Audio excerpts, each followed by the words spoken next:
Gucci, Louis, Louis, Gucci, Gucci, Louis, Louis, Gucci, Gucci, Louis, Louis.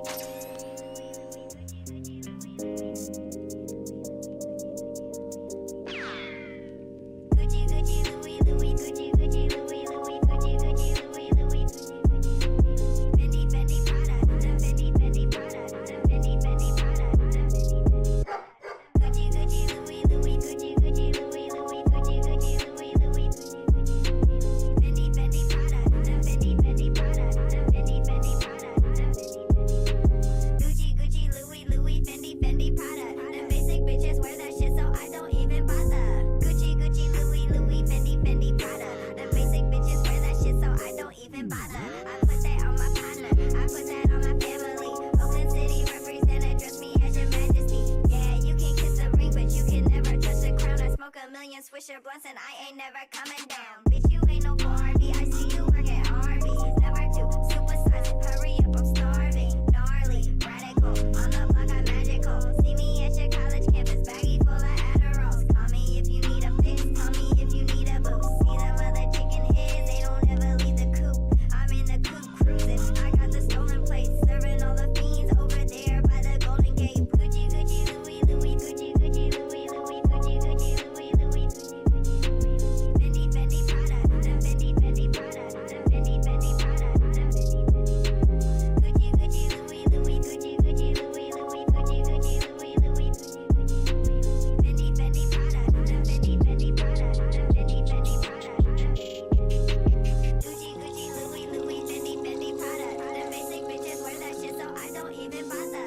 Gucci, Gucci, Louis, Louis, Fendi, Fendi, Prada. Them basic bitches wear that shit, so I don't even bother. I put that on my partner, I put that on my family. Oakland City represent, address me as your majesty. Yeah, you can kiss a ring, but you can never touch a crown. I smoke a million Swisher blunts and I ain't never coming down.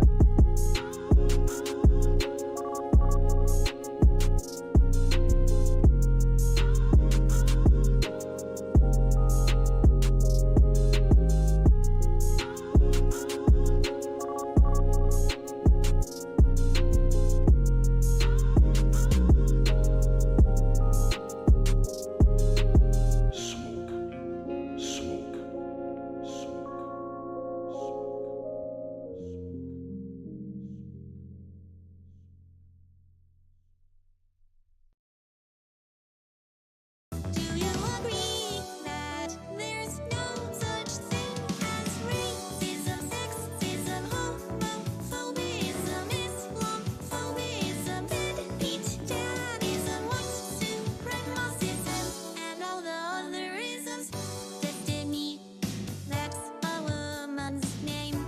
You were raised by your daddy and mama. That makes you half man and half woman. You are a beta. You're not a real man, beta. I just have one question for ya, beta. There's just one thing I want to know. Destiny, do you love all people? Do you really love the blacks? Destiny, do you love black people? Why can't you just answer the question? Destiny, do you love all people?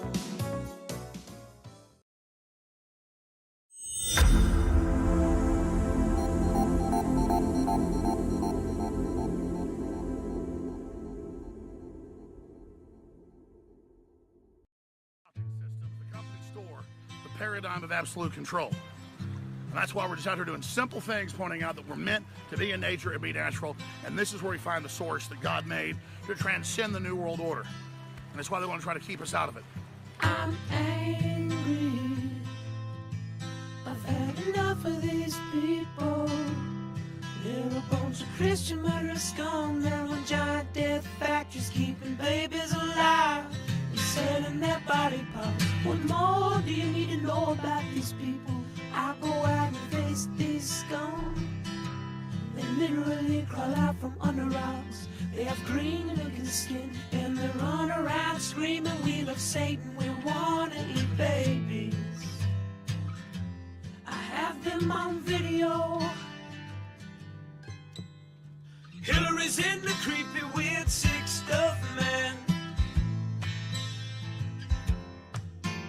She sleeps in the same room with that creepy, weird woman whose mother wears a hood over her head. What the hell? That woman number one is ugly. Imagine how bad she smells, man. I'm told her and Obama just stink. Obama and Hillary both smell like sulfur.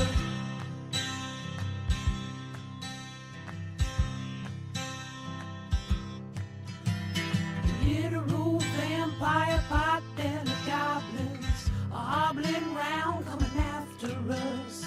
My spirit gets close to that evil and I feel it go.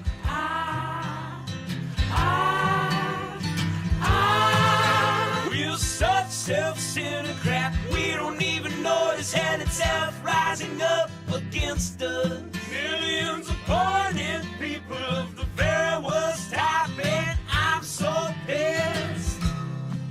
We're gonna stab your daughter at the mall.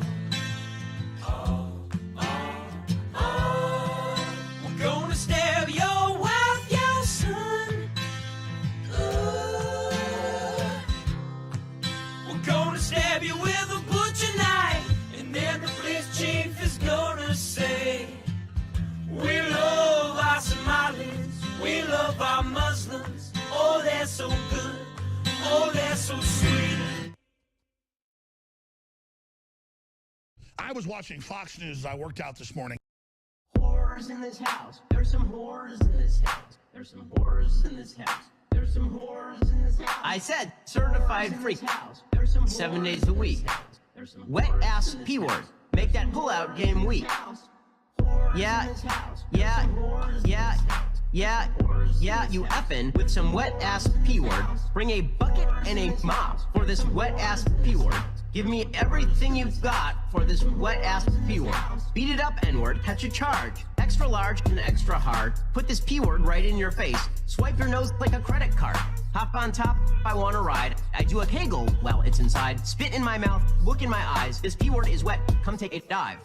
And continue along these lines. And it gets significantly more vulgar. Like, a lot more vulgar. I will eat your leftist ass like corn on the cob. I'm ready. I will eat your ass. I will eat your leftist ass like corn on the cob. I'm ready. I will eat you. I will eat your ass. My children aren't going hungry. I'll do it. I'll drink your blood. And I'm starting to think about having to eat my neighbors. You think I like sizing up? I'm gonna haul him up by chain. Chop his ass up, size it up. I'm gonna haul him up by chain. Chop, chop, chop, chop. I will eat your leftist ass like corn on the cob. I'm ready. I will eat your ass.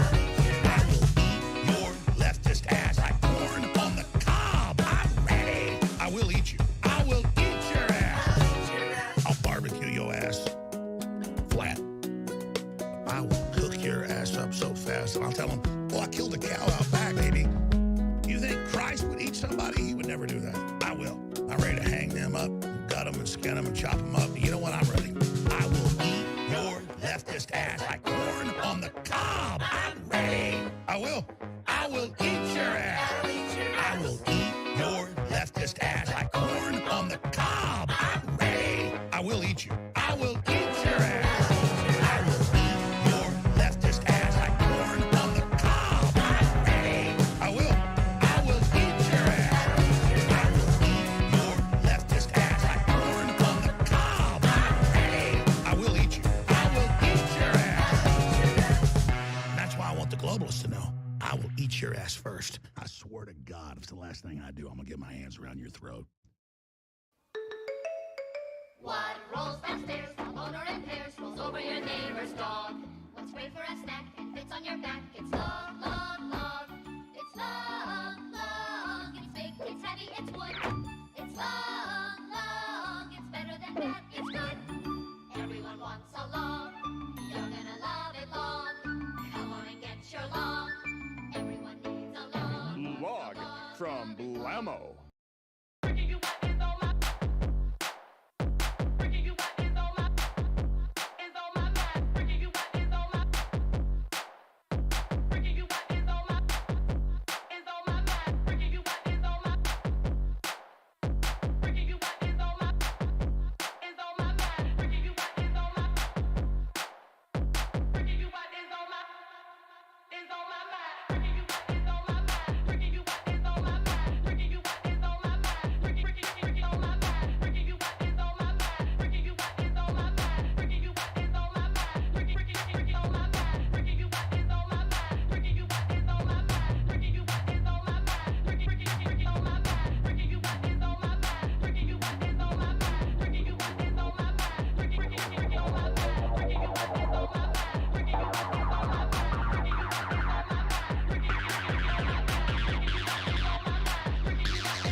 It's another B-Word broadcast. Let's go! How's it going, chat? How you doing? How's it going, everybody? Yo, the revolution will not be televised. No siree, Bob. How's it going? How you doing, chat? It is September 22nd. It's a Thursday. We are beelining straight towards the weekend. Please, for the love of God, let it be the weekend. How you doing? Good morning. How you doing, Matt? Welcome to the stream. It is a cloudy day here in Montreal, but we're going to be checking out the incredible amount of news that is popping off internationally. There has been so much news happening on Twitch that has sucked up the oxygen, and now I'm finally getting back to real world news with real consequences over and above than like just this little ecosphere.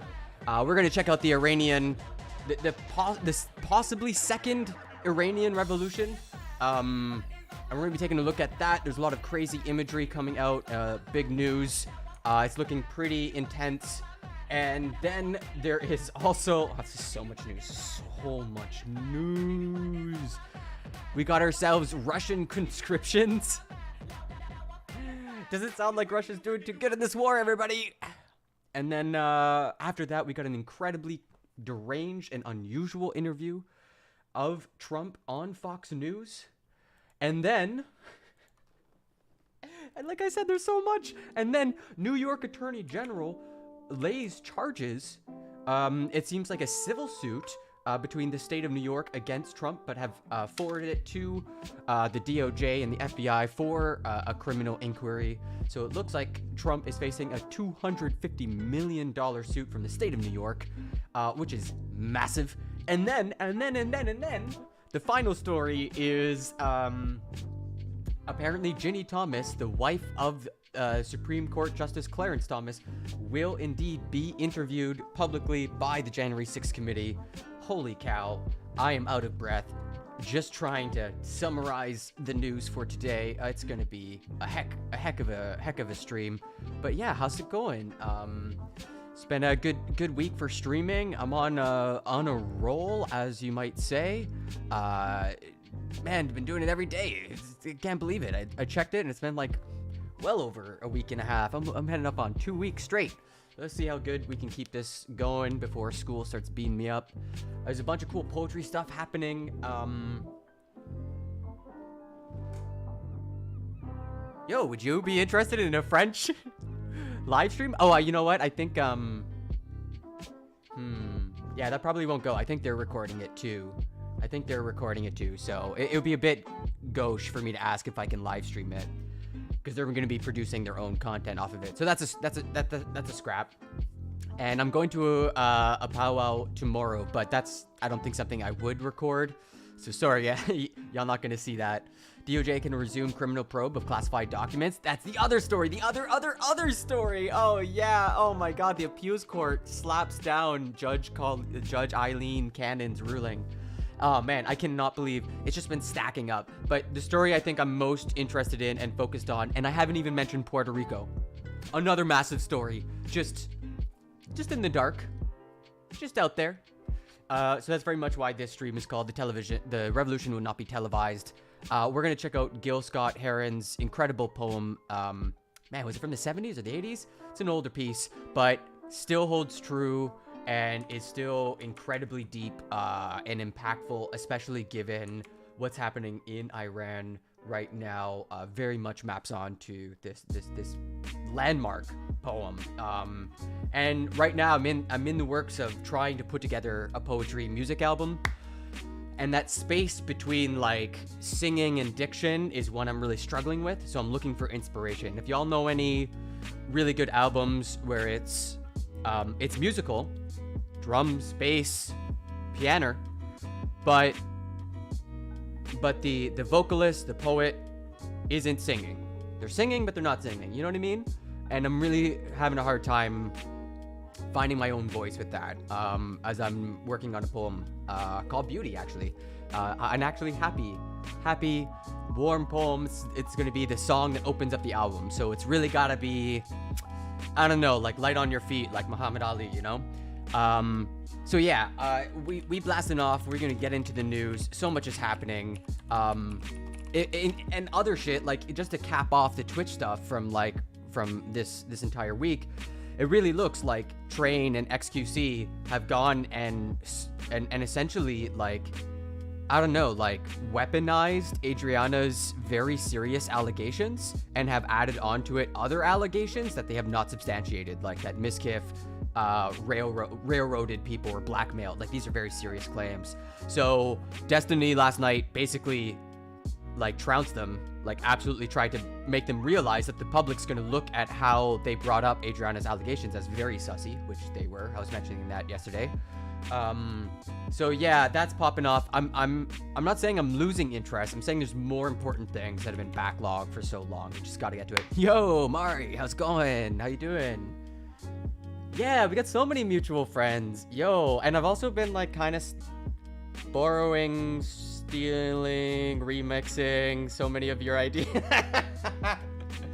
But then again, I saw the live Jelly react on Kefo's stream, so technically, you know, once I see an idea more than one place, I'm just gonna assume it's in the public comments. I'd love to know where you got this idea to pull up a Jelly reaction. But yeah, we got so much content to get through. I don't want to monologue too much. I'll probably do I can't record the Underground Poetry Slam. It's in French anyways. But I'm thinking I might try to pull off Rich Food for Poor Folk this Saturday. And that will give me a chance to test my setup so that we can live stream the Poetry Slam, which is first Saturday of every month, October 1st. It's going to be hot. We've got such a good poet. I know he's francophone, but he went and competed in like the internationals. Like, this guy's going to be bringing it. I'm so friggin' excited. And I'm not hosting this time. Finally. Oh God, I don't have to host. Thank fuck. I'm so tired of hosting. I'm going to be the sound guy, like just like puppeteer kind of thing. It's going to be great. I can't wait. So, all right, let's get into it. We got the big story. We got the revolution will not be televised. Yeah, Murray. I'm a poet and I've been running a poetry slam for like 5 years, and it's been around for 12. Like, I've inherited it. So it's something I very much care about. I'm trying to build up the poetry scene here in Montreal, and what's happened over the years is that there's an English scene, which is like kind of what I've been doing, and it fell apart during pandemic. Absolutely fell apart. And then there's the French scene, which, like, oh my God, oh, the community over there. I'm like so jealous. I'm like, how'd they do it? It's so beautiful. And so I'm trying to, like, my French is good enough that I can like not embarrass myself anymore. And so I'm trying to make friends. I'm going to an underground poetry slam from like these youngins who are putting up a tiny desk vibe, NPR style. It's awesome. And a lot of lovely sweet folk. And so now I'm trying to make a bilingual space. The host I have is bilingual. I hosted last time in English and French, which was super hard. I'm not as funny in French. I'm just not as charming. As someone said, you're sexier in English, you know? I was like, fuck. How do you figure out how to be witty in another language? Like, I don't know how to do it. But Claudia is so fucking good in English and French. So hopefully she can be a regular host. But let's get to it. We're going to start off this stream with The Revolution Will Not Be Televised, landmark poem by Gil Scott Heron, and it's really going to frame the second Iranian Revolution. I think it's a second Iranian Revolution. Like, I cannot believe the footage that is coming out. It has been incredible. So let's start off with that. It is absolutely important. It's old too. This is like from the 80s or something. It's been around. It's been around, but it's still relevant. And we also have like a little interview with him that kind of like explains something I didn't realize about it. So let's get over to it. Also, how about that Twitch drama, huh? Yeesh. All right. Let's give it a listen.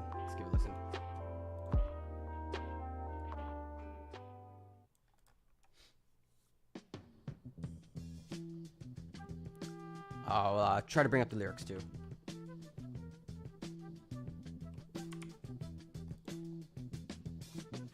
You will not be able to stay home, brother. You will not be able to plug in, turn on, and cop out. You will not be able to lose yourself on Skag and skip out for beer during commercials because the revolution will not be televised. The revolution will not be televised. The revolution will not be brought to you by Xerox in 4 parts without commercial interruptions. The revolution will not show you pictures of Nixon blowing a bugle and leading a charge by John Mitchell, General Abrams, and Spyro Agnew to eat hog maws confiscated from a Harlem sanctuary. The revolution will not be televised. The revolution will not be brought to you by the Schaefer Award Theater and will not star Natalie Woods and Steve McQueen or Bullwinkle and Julia. The revolution will not give your mouth sex appeal. The revolution will not get rid of the nubs. The revolution will not make you look 5 pounds thinner because the revolution will not be televised, brother. There will be no pictures of you and Willie Mae pushing that shopping cart down the block on the dead run or trying to slide that color TV into a stolen ambulance. NBC will not be able to predict the winner at 8:32 on report from 29 districts. The revolution will not be televised. There will be no pictures of pigs shooting down brothers on the instant replay. There will be no pictures of pigs shooting down brothers on the instant replay. There will be no pictures of Whitney Young being run out of Harlem on a rail with a brand new process. There will be no slow motion or still lights of Roy Wilkins strolling through Watts in a red, black, and green liberation jumpsuit that he has been saving for just the proper occasion. Green Acres, Beverly Hillbillies, and Hooterville Junction will no longer be so damn relevant, and women will not care if Dick finally got down with Jane on Search for Tomorrow, because black people will be in the street looking for a brighter day. The revolution will not be televised. There will be no highlights on the 11 o'clock news and no pictures of Harry R. Women liberationists and Jackie Onassis blowing her nose.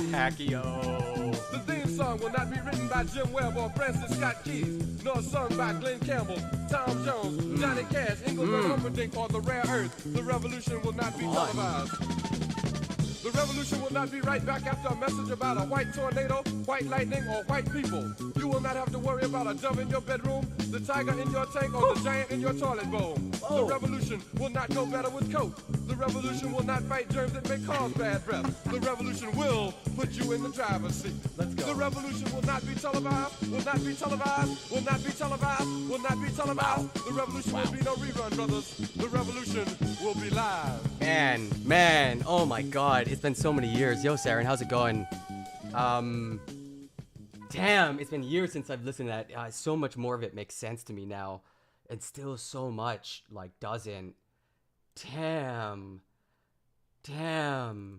Because, like, for Tear Down the Statues, it's a lot about repeating Tear Down the Statues. And for him, this poem is doing the same thing. The revolution will not be televised, but his voice is filling that space between the bass and the flute.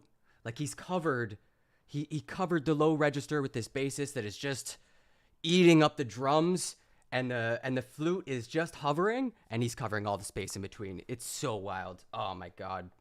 So much to learn. Okay, so the reason we're looking at that, and we'll listen to him explain it. It's like a one minute quick explainer. It's going to set the tone for everything we're going to see coming up from Iran, where many women are fighting for their right to dress as they feel without fear of being abducted by the moral police and somehow ending up unalived, because that's what everyone's rallying around. I've been horribly ignorant of this. I've been way too obsessed with the Twitch drama. This stuff is crazy huge. So I want to see what that original story was, and then we're going to start seeing images from the protests. And from what I understand, like, today is crackdown day from the government. So big gulp, big gulp. Let's listen to Gil Scott-Heron in his own words explain that incredible piece. Televised in the 60s. Is it going to be televised in the 90s? Well, you know, the catchphrase, what that was all about, the revolution will not be televised, that was about the fact that the first change that takes place is in your mind. You have to change your mind before you change the way you live and the way you move. So when we said that the revolution will not be televised, we were saying that, like, that the thing that's going to change people is something that no one will ever be able to capture on film. It'll just be something that you see, and all of a sudden you realize, I'm on the wrong page. Or I'm on the right page, but I'm on the wrong note. And I've got to get in sync with everyone else to understand what's happening in this country. But I think that the black Americans have been the only real die-hard Americans here, because we're the only ones who've carried the process through the process. That everyone else has sort of like skipped stages. We're the ones who marched, we're the ones who carried the Bible, we're the ones who carried the flag, we're the ones who tried to go through the courts. And being born American didn't seem to matter, because we were born Americans, but we still had to fight for what we were looking for. And we still had to go through those channels and those processes. Dang, what was it? We took the process through the process? We're the only ones who carried the process through the process. Woo! Damn, man. Yo, it's just words on a piece of paper till, like, until the Constitution. Wait, whose people exactly? Who gets to vote? Who's in this national fabric? Please tell me one more time. I'd love to know. All right, so let's get a rundown of what exactly is happening. This is from Middle East Eye. This is our first segment. I'll put on some background music. And how's it going, chat? How's your day going? Did you get caffeinated? Got your smokies? Okay, Masa Amini. Iran's raging protests draw sympathy from all corners of society. This is it. This is it, everybody. Alleged police brutality and crackdowns on women's dress find little support as demonstrations sweep the country. This is reported by... Who's got the byline? No byline?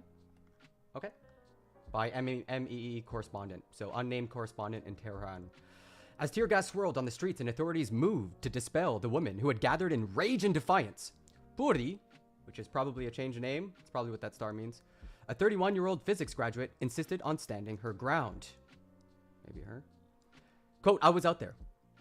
I feel like my chest and throat are burning as a result of tear gas, she told Middle East Eye. Puri was at one of dozens of protests that have broken out across Iran over the past 4 days, sparked by the death in custody of a young woman who was arrested by Iran's so-called morality police, everybody, who were enforcing the country's strict regulations on women wearing the hijab. Though Puri willingly wears a headscarf, she disagrees with Iran's strict laws on women's dress. Quote, it was totally worth it, she says of the protest. I saw the amazing moment when the other girls were twirling their scarves in the air and shouting, women, life, and freedom. And I think that's the image I'm using for the YouTube thumbnail. It's a pretty good image. I'll see if I can, there it is. Yeah, this is crazy. What an image. I think BBC got it. But of course, we're not starting with BBC, even though they got the better picture. Middle East Eye is probably a bit closer to the scoop.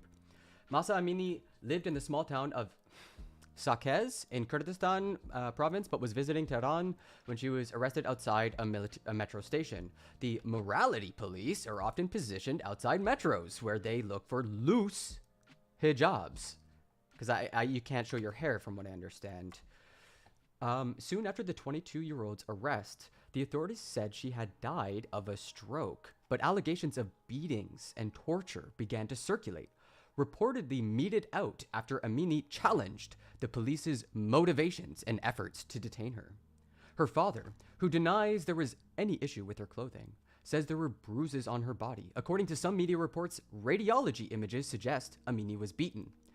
Iranian women have been subject to modest dress codes since the Islamic Revolution of 1979. But since President Ebrahim Raisi came to power last year, the morality police have stepped up their activities, enforcing the hijab law to a stricter degree. Amini's death touched a nerve. In several cities, Iranians have gathered on the streets to denounce the morality police and the government. At many of the demonstrations, women have been removing their headscarves and setting them on fire. Like this. Protests of this scale are unusual in Iran, and often subject to brutal and deadly crackdowns, which I'm hoping is not what's going to follow today.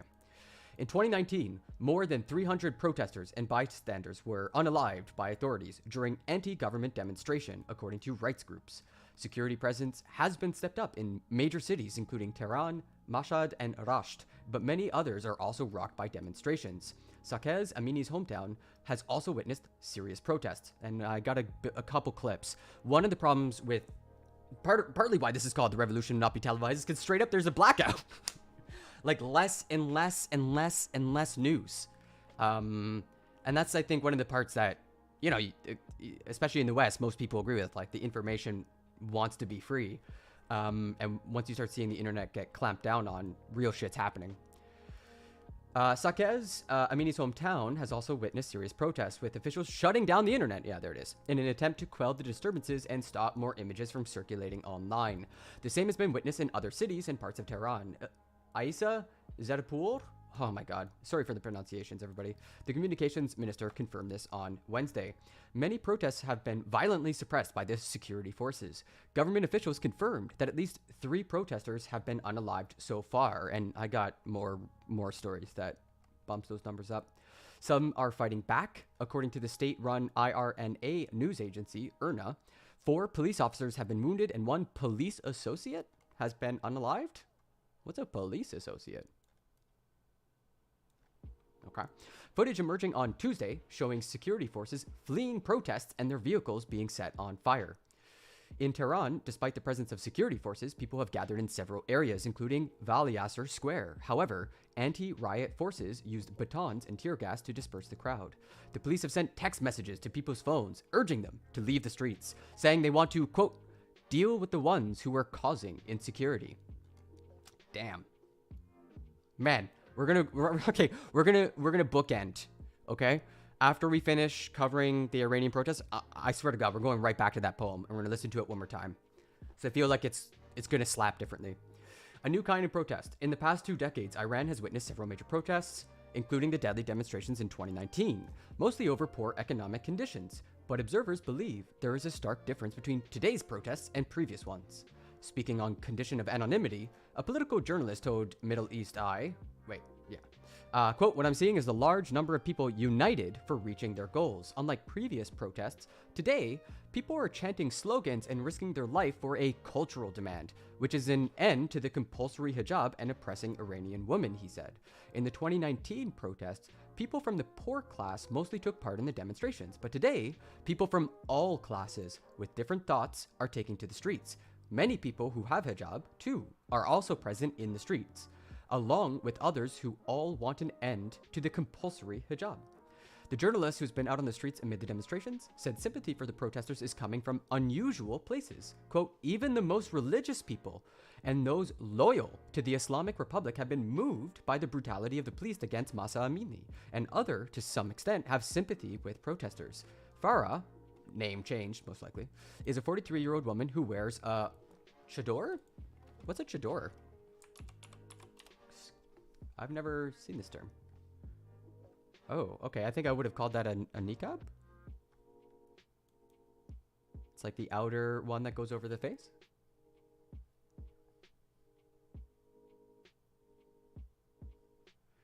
Full body length semicircle of fabric that is open down the front.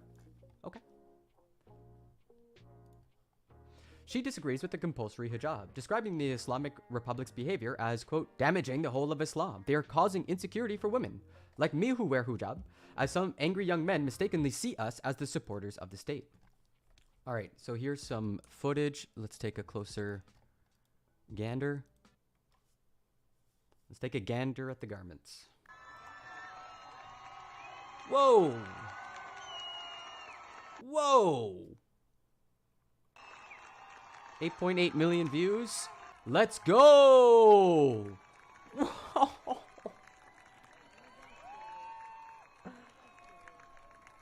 Damn. Yo, roll that again. Look at that. That joy. That spinning style. I feel like it's Sufi whirling style. Damn. Wow. Wow. Wow, wow, wow, wow, wow. That's a big crowd, too. Wow, holy cow.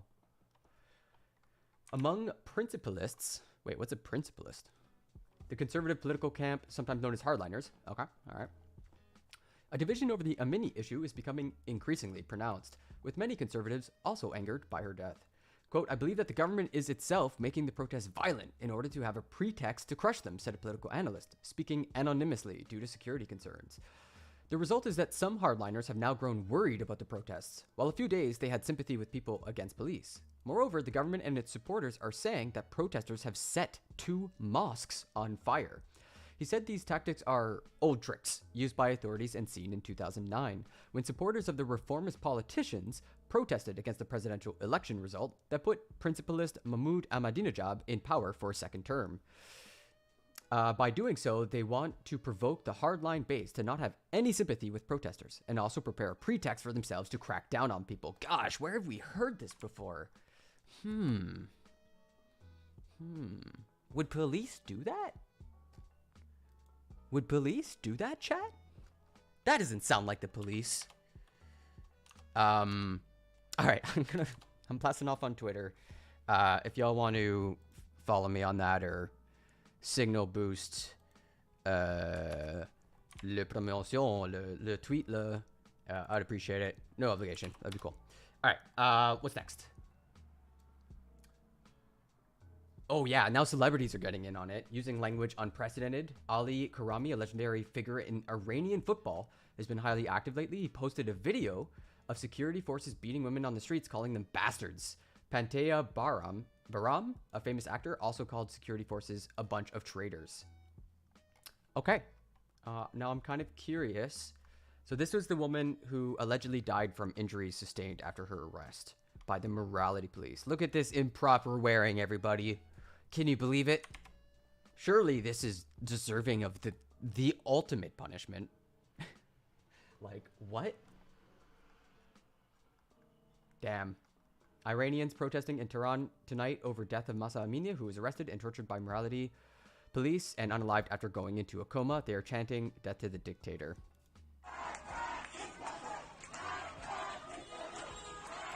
Whoa.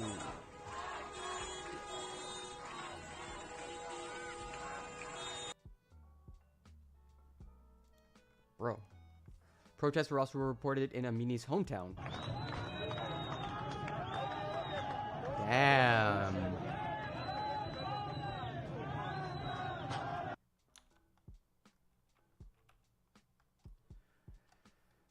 Last month, reports circulated in Persian language media that police in Iran would no longer arrest women for what authorities call bad hijab and instead issue fines. However, a source at the National Police headquarters later denied the existence of a list of fines. Oh, jeez. Oh, jeez. Oh, jeez. Is really the state going to go to war against its own people over a piece of cloth? Like, I understand it's more than just a piece of cloth. It's deeply, like, religiously symbolic and stuff, but come on. At the same time, life is sacred. No? Is life not sacred? Is this not a deeply spiritual and religious belief that most people kind of hold to? Like, what's up? What's going on? It's like,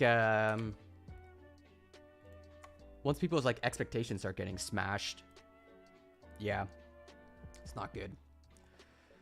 Angry crowds in Paveh, West Iran, pulled down the Islamic Republic flag in protest at the murder of Mahsa Amini. Probably should stop using bad words on Twitch.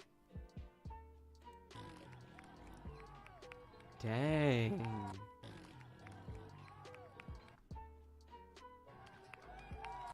September 21st. That was yesterday. Wow. Okay. What else I got? A lot of this stuff I'm seeing for the first time, so we're all learning together. Anti-government protests in Tehran continued Wednesday evening, September 21st. Protesters near Tehran's Hafez Bridge chanted, "We will fight, we will die, we will take back Iran."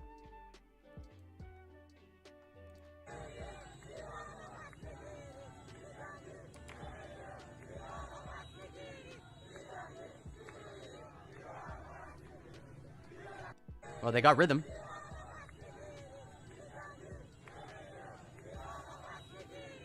Wow. Wow, wow, wow, wow, wow, wow, wow, wow. Damn. Damn. Yo, I thought Montreal protests were at least a bit intense. Iranian protesters set fire to police station as unrest over woman's death. And by woman, I mean Mahsa Amini. Wow. Holy shit.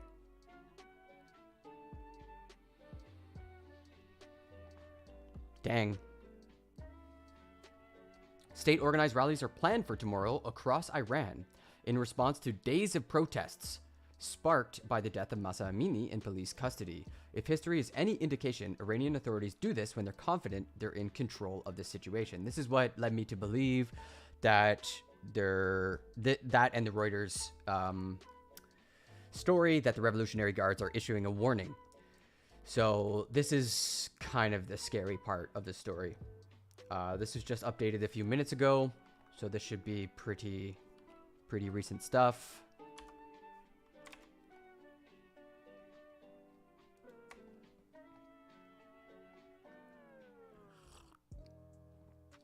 Revolutionary Guards issue warning. Reports of security forces coming under attack. Kurdish woman something did probably died after detention by morality police. That's probably Mahsa Amini. Iranian government has plunged inquiry into her death.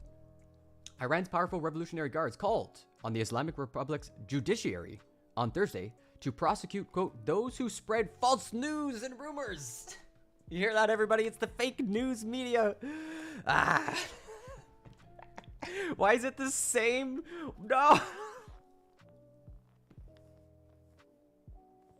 It's like literally 1-to-1, the same bullshit. Can we please stop with this Lugan Press bullshit? God damn it. God damn it. There's too many people who have camera phones now. There's just too many. The word's getting out. Protesters in Tehran and other Iranian cities torched police stations and vehicles earlier on Thursday as public outrage over the death showed no signs of easing, with reports of security forces coming under attack. Masa Amini, 22, died last week after being arrested in Tehran for wearing unsuitable attire. She fell into a coma. The authorities have said they would launch an investigation. Yeah, I'm sure. The guards expressed sympathy. Quote, "We have requested the judiciary to identify those who spread false news and rumors on social media, as well as on the street, and who endanger the psychological safety of society," everybody, and to deal with them decisively. Yeah, okay, buddy. Okay, buddy. Oh no, not the psychological safety. Whatever are we to do with the minds of young men who might be tempted by a woman showing her hair? Like, what is this? Like, what is this? Is your society so weak it can't handle a little bit of interpretation of the religion? Like, what's up? That's wild to me. Pro-government protests are planned for Friday, Iranian media said. Quote, "The will of the Iranian people is this: do not spare the criminals," said an editorial in the influential hardline Kayan. Once you start calling like the average person or the average like protester criminals, like that's a wrap. It's game over. Like, I don't know how the society heals. The protests over Amini's death are the biggest since 2019. Mostly concentrated in Iran's Kurdish-populated northwest. Yo, the Kurds are so based. A group of UN experts, including Javaid Rehman, Special Rapporteur on Human Rights in Iran, and Mary Lawler, Special Rapporteur on the Situation of Human Rights Defenders, demanded accountability. Quote, "We are shocked and deeply saddened by the death of Ms. Amini. She is another victim of Iran's sustained repression and systematic discrimination against women and the imposition of discriminatory dress codes that deprive women of bodily autonomy and the freedom of opinion, expression, and beliefs." Gosh, where else are they depriving women of bodily autonomy for religious reasons? Gosh. Oh man, it's this country I know about. God, it's on the tip of my tongue. America? Yeah, is it America? Yeah, it's America. The United States of America? Aren't they doing that too? Fucking Christ. Okay, so let's take a quick look at the last pieces here. I don't think Iran has received this sort of international attention from protests since the 2009 Green Movement, says Hali Dagres. Masa Amini's murder has gone viral in an unexpected way. Supermodel Bella Hadid, author J.K. Rowling, are all posting about her death. The Iranian people will remember. So yeah. There's another pretty incredible picture. Here is some live, not a live footage, but a clip.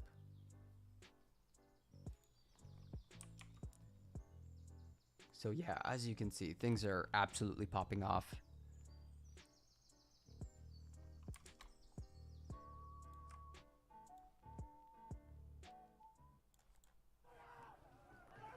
At least 8 people are reported to have been killed at protests in Iran after the death of a woman who was arrested for unsuitable attire. Masa Amini, a 22-year-old from Iranian Kurdistan, died in custody last week after she was arrested by the morality police. It sparked nationwide anger, and the protests have spread to at least 50 cities in Iran and numerous major cities worldwide. Rallies have been held in Istanbul, Amsterdam, Berlin, and Toronto. Hey, there's a protest in Montreal as well that I missed. Women have played a prominent Whoa! role waving and burning their veils, with some cutting their hair in public and Whoa! videos posted online. Damn. Shamsi is an Iranian woman living in Istanbul. hardcore. It's a revolution that started with the murder of a young Iranian woman, and it will not end easily. Many of my friends are in prison, or have been killed, or have had to leave their homeland because of the hijab issue. In Iran, women are suppressed. Javad Dabiran is the spokesman for the National Resistance Council Iran, based in Berlin. People in Iran no longer want a dictatorship. They openly oppose it. They are tired of Khomeini, mullahs, and also of the Shah. They want a republic based on the separation between religion and the state. That's why we are here. With no signs of the protests easing in Iran, the authorities have now restricted access to the internet, according to the group NetBlocks. Armani fell into a coma while being held by the morality police, who enforce strict rules in Iran, requiring women to cover their hair and wear loose-fitting clothing in public. The circumstances surrounding the death are still unclear. Police are rejecting allegations that she was beaten, saying instead that she fell ill as she waited with other detained women. But her father says the police are responsible for her death. A top aide to Iran's supreme leader has paid condolences to the family, promising to follow up on the case. Shamsi hopes one day things will change in Iran. Today, men and women in Iran are together in wanting to destroy the Islamic Republic forever. Women in Iran must be free, and I hope they'll be liberated in Iranian society. And when women are liberated, then the whole society will be liberated. True. On Wednesday in Tehran, hundreds shouted "Death to the dictator" at Tehran University. Reuters could not verify the video's authenticity. The UN Rights Office have called for an impartial probe into Armani's death. Armani, not Amini. Armani. I knew I was messing up the pronunciations. My goodness. There's so many different like clips of people out on the streets. Biden hails brave Iranian woman in UN speech as protests continue. So yeah, that's I think I have one or two more pieces on this, and then we'll move on to the next section. Let me just bring back the music. Bring back the tunage.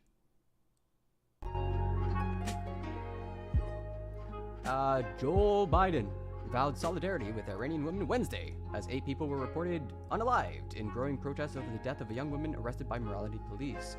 Addressing the UN shortly after a defiant speech by Iranian President Ebrahim Raisi, Biden saluted the protesters while renewing his support for reviving a nuclear accord with Tehran. Yeah, that's unlikely. Today, we stand with the brave citizens and the brave women of Iran who right now are demonstrating to secure their basic rights, Biden told the General Assembly. Public anger has flared in the Islamic Republic since authorities on Friday announced the death. Okay, we know about all that. Here's some more pictures of stuff on fire and men in riot gear on bikes with clubs. So it looks like the nation's leaders are having it out in the UN.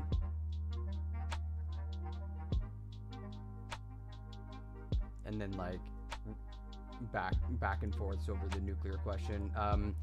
Why does the UN normalize Iran's misogyny? Asked Jan Gravi, who is an activist who fled Iran after being arrested for removing her hijab during protests in 2018. She settled in Canada and took part in solidarity protests in Toronto. Quote, why should a country that is as misogynistic as the Taliban have a seat at the UN? Double standards. In his UN address, Raisi pointed to the deaths of Indigenous women in Canada and the Islamic State group's savagery against women from religious minority groups. He included Israeli actions in the Palestinian territories in his list of international accusations. Yeah, and I heard like some stuff popped off at this General Assembly, like in regards to Israel and America. So long as we have this double standard where attention is solely focused on one side and not all equally, we will not have true justice and fairness.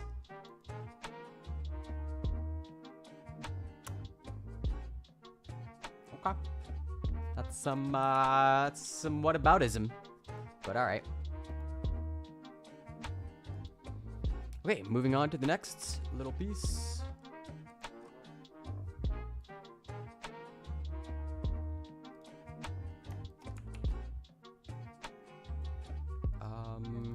This is from CNN. The father, Masa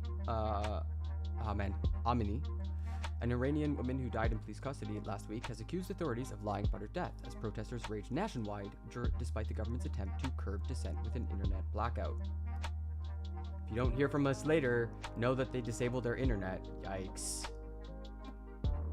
That's what I mean. Like, so much of footage, news gathering is often driven just by imagery, just by the information that gets out that can be talked over. Exactly what I'm doing, you know, essentially.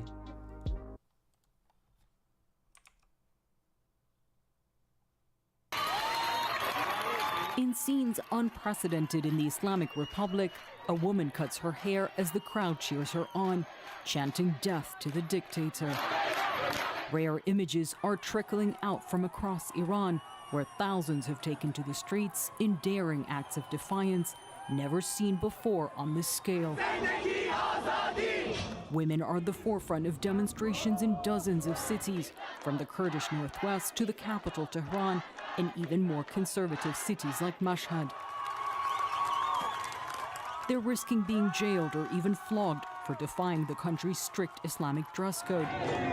But that has not stopped them, with many removing and burning their headscarves. The protests were sparked by the death of 22-year-old Masa Amini while in the custody of the morality police. Authorities say she died of a heart attack, which her parents do not believe. The authorities say an autopsy is being reviewed. But the protests have snowballed into much more than that, with women chanting for life and freedom. Freedoms that were taken away from them by the 1979 Islamic Revolution.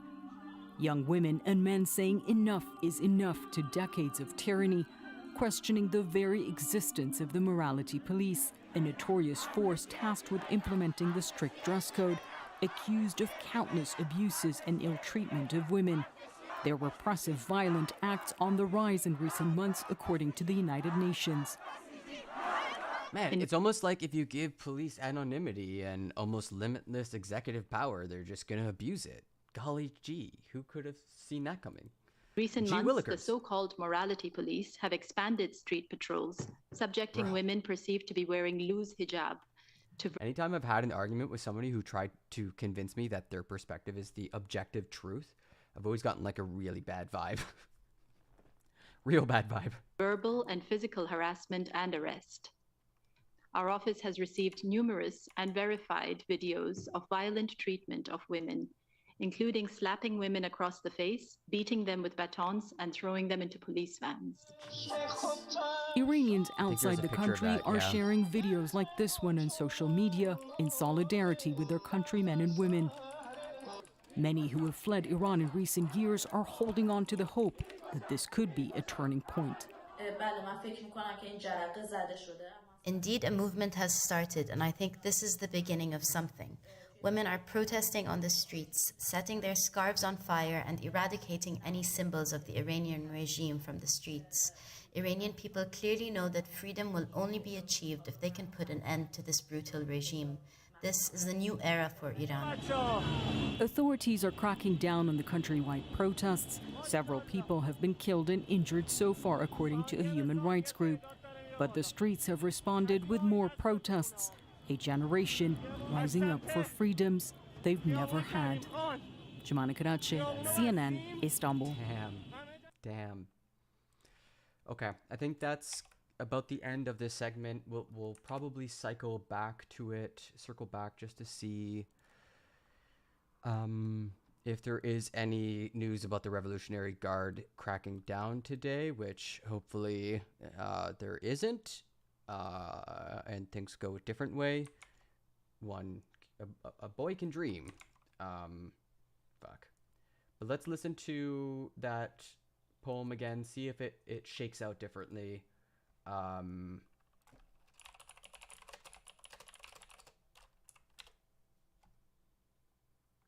Mostly, I'm curious for any stuff I didn't recognize. There's so many name drops. John Mitchell? 67th Attorney General under Nixon, of course. Of course. General Abrams? Oh, Spyro Agnew I recognize, but because he's like super racist or something. General Abrams, U.S. Army general who commanded military operations in Vietnam. Oh my god. And then Spyro Agnew was the 39th vice president of the U.S. He resigned. He did some shit though. He did some shit. Dude, he in 3 name drops. Oh god. To eat hog maws confiscated from a Harlem sanctuary. Damn, what did this guy do again? Invested on suspicion of criminal conspiracy, bribery, extortion, and fraud. Took kickbacks from contractors. Yeah, during the Watergate scandal. That's what it was. Damn, man. In the first paragraph, just lays out like this massive picture of fraud in the highest parts of government. That's both of like waging war in another country and also like waging war on the people. All right, let's listen to it one more time. Remember, the revolution's in your mind. And no TV screen's ever gonna see it.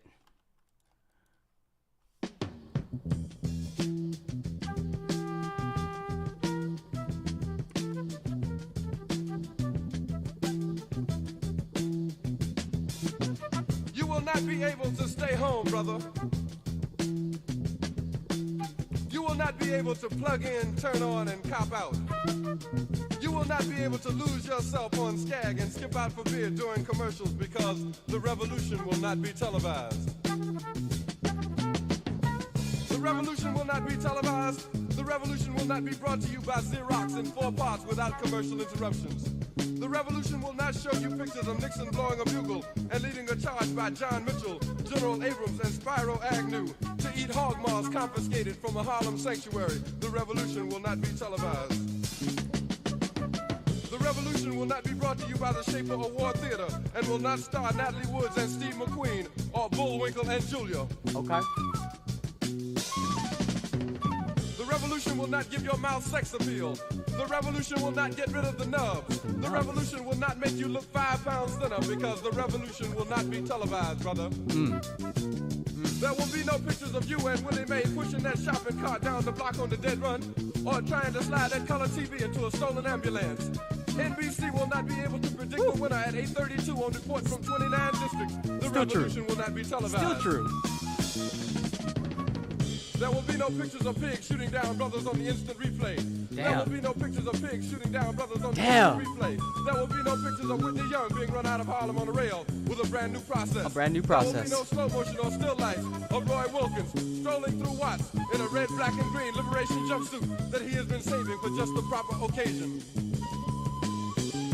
Green Acres, Beverly Hillbillies, and Hooterville Junction will no longer be so damn relevant, and women will not care if Dick finally got down with Jane on Search for Tomorrow, because black people will be in the street looking for a brighter day. The revolution will not be televised.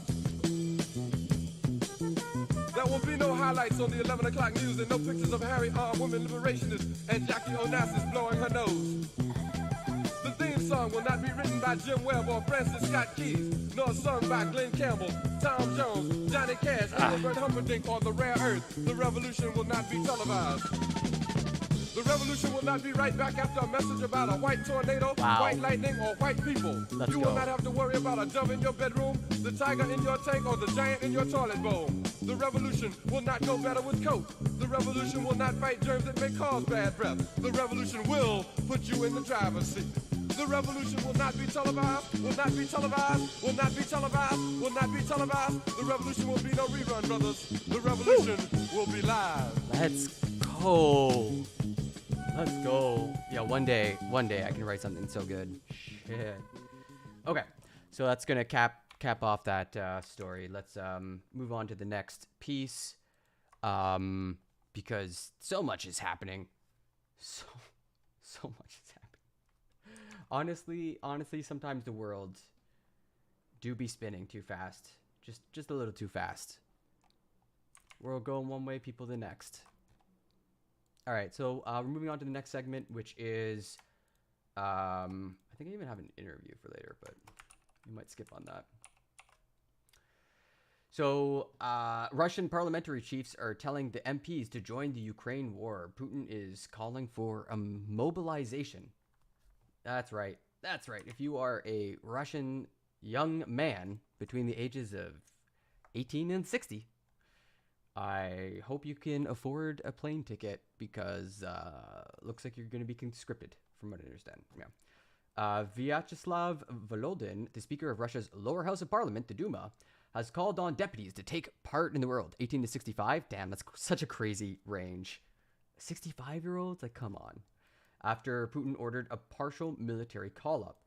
And I have, like, a post from Leopards Ate My Faces of, like, some Russian shitposter who's, like, all over Twitter being like, ha, take this, Ukraine, ha, you suck. And then as soon as this news comes down, it's like, what the fuck? Why would they do that? Like, this war is lost. Like, what's happening? So it's going to be really good. We'll read that later. Fucking Russians. Those who meet the requirements of partial mobilization should help with their participation in the special military operation, Volodin said on his Telegram channel on Thursday. Quote, there is no protection for the deputies, added the ally of Putin. In a televised statement that aired on Wednesday morning, Putin had ordered a partial call-up of reservists to bolster his forces in Ukraine after they suffered a string of battlefield setbacks. The total number of reservists to be called upon could be as high as 300,000, according to the Russian Defense Minister Sergei Shoigu. However, Putin's decree authorizing the move offered few details, raising suspicions that the draft could be broadened at any moment. Russian reservists will probably be getting a notice within the next 24 hours. I'm sorry. I'm sorry. As a dove, I have so little sympathy for war hawks. You know, the people banging their drums for war, having to face the reality of it. Like, I got so little sympathy. About them needing to report to military bases to begin training to then go fight in Ukraine. We're also hearing that perhaps active duty Russian military personnel that are already fighting, we're hearing most likely will have their contracts extended indefinitely as long as this special military operation in Ukraine, as it's referred to by Moscow, continues. Призванные на военную службу перед отправкой в части, вы обязательно... Sorry, I'll have to read this out. Before being sent to serve... This is Putin. Those drafted will have to do mandatory additional training, relying on experience gained during the special military operation. In its aggressive anti-Russian policy, the West has crossed every line. We hear constant threats against our country and our people. Vladimir Putin mentioned is he's also confirming that they're going to push forward with referendums happening in different territories here in Ukraine, territories that are fully or partially controlled by the Russian military, including the Donbass region of Donetsk and Luhansk. So they're going to try to fabricate another casus belli. Those referendums expected to happen as early as later this week. Ukrainians in those territories will be asked one question: do you want to join the Russian Federation? This is usually the first step, to annexation. or perhaps, how you look at it, perhaps the last step before Russia pursues full annexation. Damn, they're going for it. They're going for it. Part of what makes this story a little freaky, which we'll get to, is like the saber rattling over nuclear weapons. But before we get to that, flights out of Russia sell out after Putin orders partial call-up. So I've been seeing a couple stories on this. But yeah, if you needed to get out, you should have did it a week ago. One-way flights out of Russia were rocketing in price and selling out fast on Wednesday after President Putin ordered the immediate call-up of 300,000 reservists. The announcement, made an early morning TV address, raised fears that some men of fighting age would not be allowed to leave. Defense Minister Sergei Shoigu said the call-up would be limited to those with experience as professional soldiers and that students and conscripts would not be called up. Okay, press X for doubt. Kremlin declined to comment on whether the borders would be closed to those subject to the mobilization order and asked people to be patient as the law is clear. Hey guys, I know the draft is super vague, okay? We're figuring it out, okay? Just give us another week. We'll have it on your desk by Monday. Like, what? What? Google Trends data showed a spike in searches for Avia sales. Okay, let's take a look at that.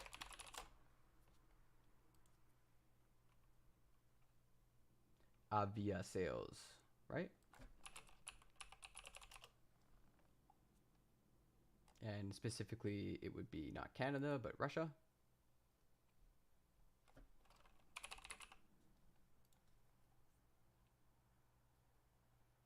Oh, okay. Doesn't look like a spike. What are you talking about? Interest over the past 7 days. Oh yeah, that's a spike. Holy cow.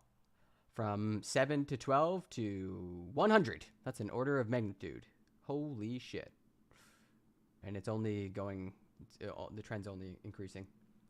And it's, yeah, okay. That's interesting. Direct flights from Moscow to Istanbul in Turkey and Yerevan in Armenia, both destinations that allow Russians to enter without a visa, were sold out on Wednesday. You also heard that some people were getting arrested in Russia protesting. Yeah, I got a couple pieces, I think, on that. I got one story where even pro-war protesters got arrested. It's just like, okay. All right. Okay, then. If that's how you're going to do it. It reminds me of when people were getting arrested in Russia just for, like, holding up blank signs. Remember that arc? Okay, so I think we get the gist. If you're young and able-bodied, you know, get out if you can. My jellies keep freezing.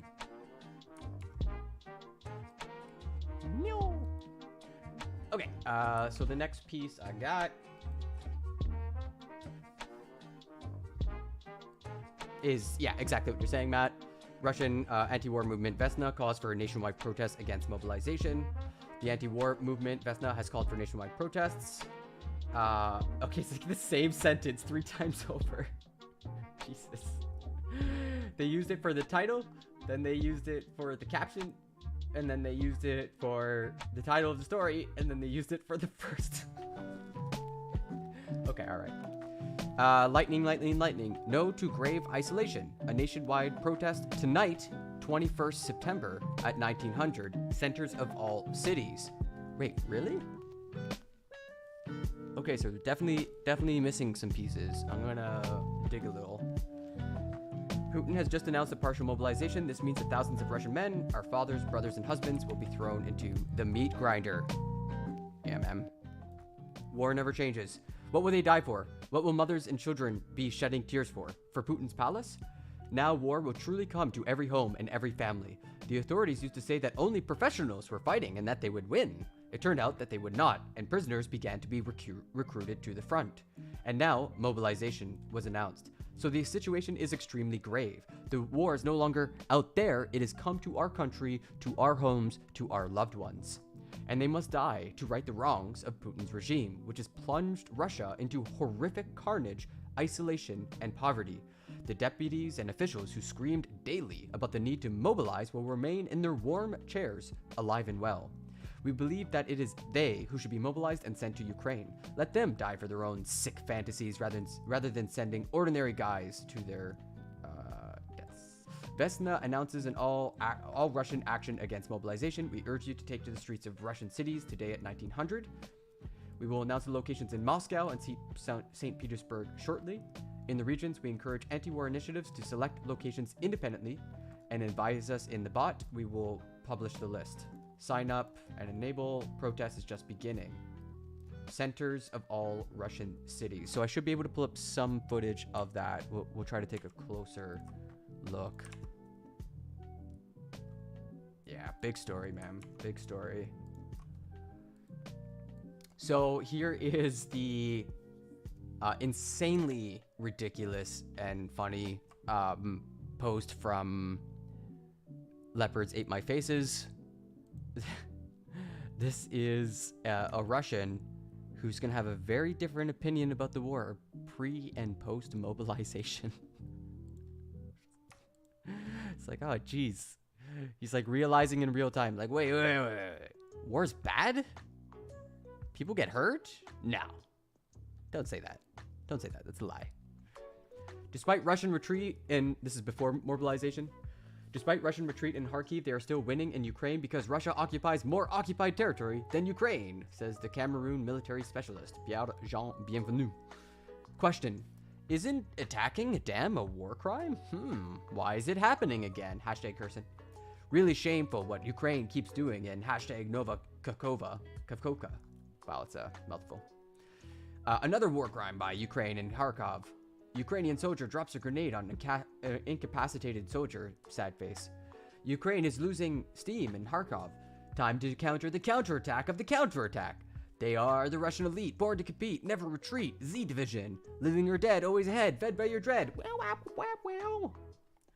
So, like, clearly having way too much fun for this kind of shit. We didn't start the fire, it was always burning since the world's been turning. We didn't start the fire, no, we didn't light it, but we tried to fight it. Yeah, man. Truck, yeah, brother. After mobilization. Fuck. All flights to Armenia and Turkey are fully booked. Any suggestions how to get out of here? I don't want to die. Things are going south. So do I. South at full speed. Special military operation, my arse. They want to send us to war while they have fun in their yachts and send their kids to school in the West, angry face. Putin and their friends are actually the opposite of communism and Soviet. They are the paroxysm of capitalism. Okay, that's it. Now I fully support hashtag Ukraine, angry face. Fuck Russia. Guess what? I just received a convocation for mobilization. No fucking way I join. They're clearly losing if they think that I'm their last hope. Russian shitposter receives conscription and definitely knows the war is going bad, because he's like, I don't know shit about war. I'm just some guy on the computer. I'm a keyboard warrior. Which is kind of why this next story is a bit uncomfortable. From the Jerusalem Post, reporting about Medvedev, strategic nuclear weapons can be used to defend annexed Ukrainian territory. I don't like it. Former Russian President Dmitry Medvedev said on Thursday that any weapons in Moscow's arsenal, oh god, this is starting so horribly, any weapons, including strategic nuclear weapons, could be used to defend territories annexed to Russia from Ukraine. Medvedev, who also serves as deputy chairman of Russia's Security Council, said that referendums planned by Russian-installed and separatist authorities in large swaths of Ukrainian territory will take place, and there's no going back. Therefore, various retired idiots with general's stripes do not need to scare us with talk about a NATO strike on Crimea, Medvedev wrote on Telegram. Hypersonic missiles are guaranteed to be able to reach targets in Europe and the United States much faster. Western establishment and all citizens of NATO countries in general need to understand that Russia has chosen its own path. Nuclear winds of war. Oh. Hey, remember when like our parents used to tell us like, hey, we grew up with the threat of nuclear war hanging over us all the time? And now we're like, yeah, that sounds pretty easy. I could deal with that. I could go for just one issue terrifying me at a time. That'd be pretty sweet. Those who are trying to blackmail us with nuclear weapons should know that the wind can turn in their direction, Putin. There it is. Okay. Alright. C'est pas bon là. No bueno. No bueno, as my friend would say. Okay, we're moving on. Or are we? Wait, very quickly. All go and we will defend Russia. Are you pro-mobilization? I am. I am leaving for war tomorrow. Where? To which city? To Ukraine. Where does it matter? What the fuck does it matter? I am for Russia.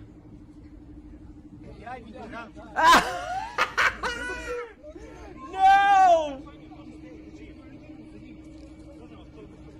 No! Stop. Stop. He got arrested? I didn't see that coming. I'm the one who queued it up and I didn't see it coming.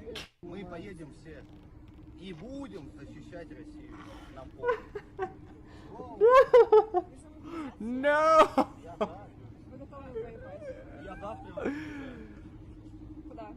He's leaving for war tomorrow. Oh my gosh. No.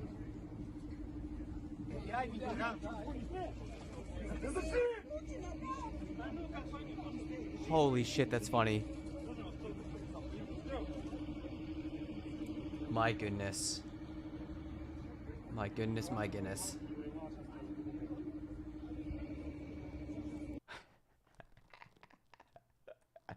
I'm sorry, that's really funny. That's probably the funniest thing I've seen this week. There's been a lot of grim news. Are they gonna put the music? Bum bum bum. 5 minutes later. Ah, they didn't put the music in. Dun dun dun da da da da da da da da da da.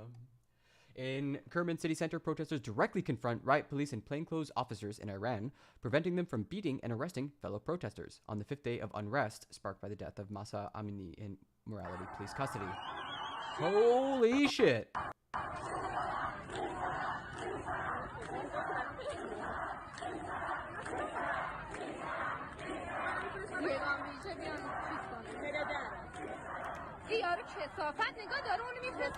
Whoa! Oh! Oh! Oh! Oh! He made a mistake.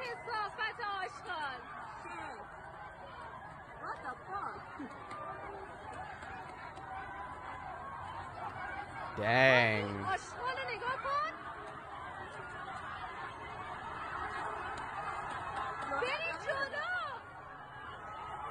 Solidarity, chat.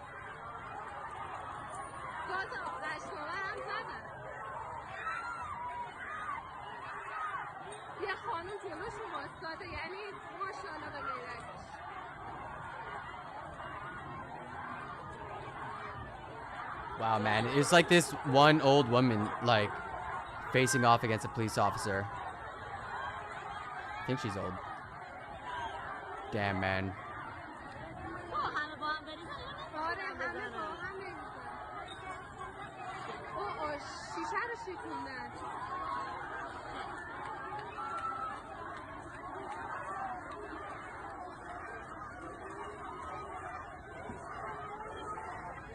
Sorry for the bad audio quality, just how it is.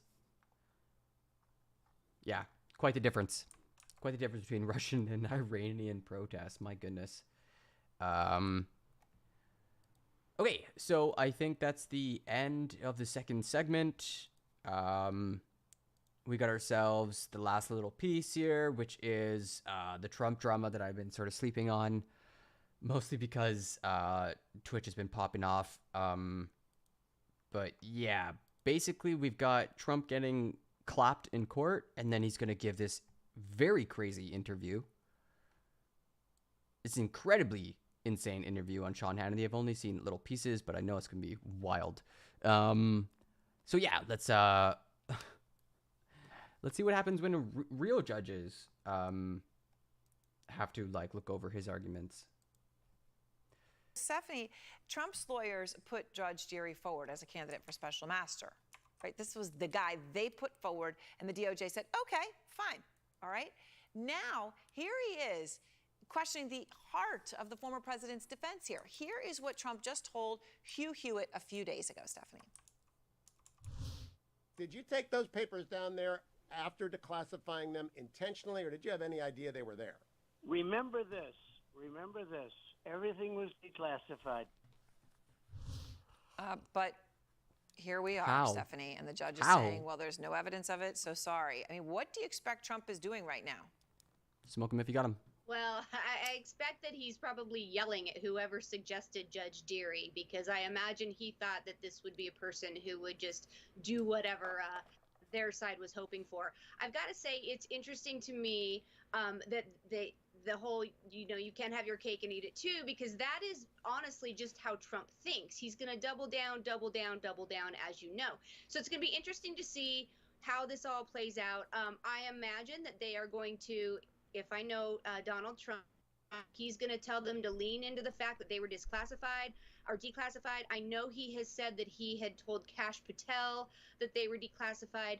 but I think it's important for just your viewers, the country, to understand that's not how it works. You don't just say the words, these are now declassified, and it's done. There's a process. Wait, those aren't magic words?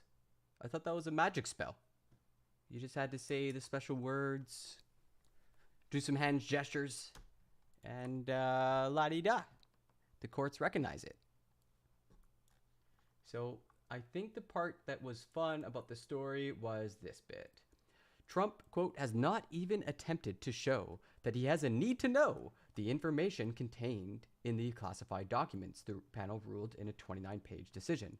Nor has he established that the current administration has waived that requirement for these documents.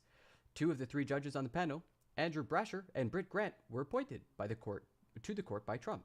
The third, Robin Rosenbaum, was appointed by Obama. In the unanimous decision, the judges declared it self-evident that the public interest favored allowing the Justice Department to determine whether any of the records were improperly disclosed, risking national security damage. In other words, yeah, it's probably the government. The government could probably say our national secrets will harm the government. It's like the public probably wants us to keep that stuff on lock. Like, come on. Quote, for our part, we cannot discern why plaintiff would have an individual interest in or need for any of the 100 documents with classification markings. The appeals court wrote an opinion that listed no individual judge as the author. While Cannon speculated in her ruling that allowing investigators continued access to the documents could result in leaks of their contents, the appeals panel brushed aside that concern. Quote, permitting the U.S. to retain the documents does not suggest that they will be released. Indeed, a purpose of the U.S.'s efforts in investigating the recovered classified documents is to limit unauthorized disclosure of the info they contain. Not only that, but any authorized official who makes an improper disclosure risks her own criminal liability. So they're just kind of eviscerating that judge. That's the takeaway. That's what we needed to see. Oh, God. Here we're watching Sean Hannity interview Trump. And tonight we are in beautiful Palm Beach, Florida, broadcasting from Mar-a-Lago, where in just a moment the 45th president of the... I didn't even cover his QAnon speech. He did a whole speech where he went deep into QAnon conspiracies. Oh man.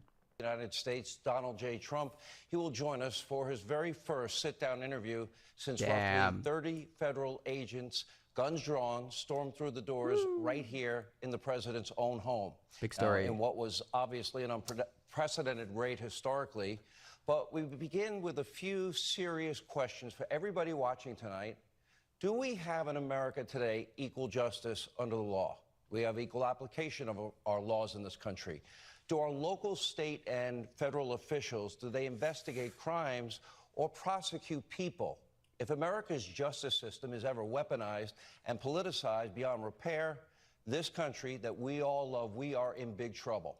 Now take a look at New York Attorney General Letitia James. Now today she...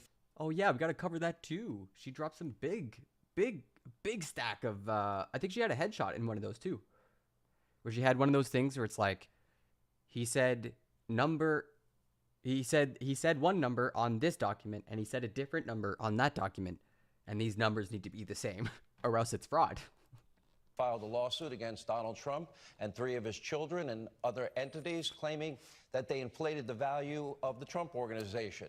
It is nothing short but a very obvious political stunt. It is not a criminal case. It is a civil case.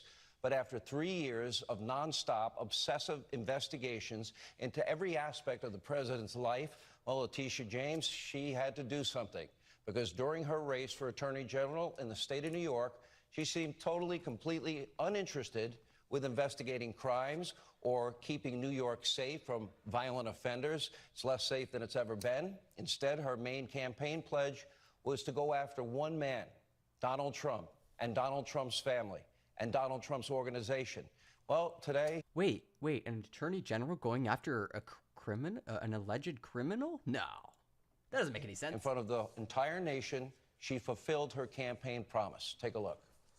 I will never be afraid to challenge this illegitimate president. Based. When our fundamental rights are at stake. I Let's believe go. that the president of these United States can be indicted for criminal offenses. Hell yeah. Let's go. Hell yeah. based. Man in the White House. Wasn't just words, everybody. An actual politician who's putting her money where her mouth is. Let's go. Who can't go a day without threatening our fundamental rights. Yes, we need to focus on Donald Trump and his abuses. We need to follow his money.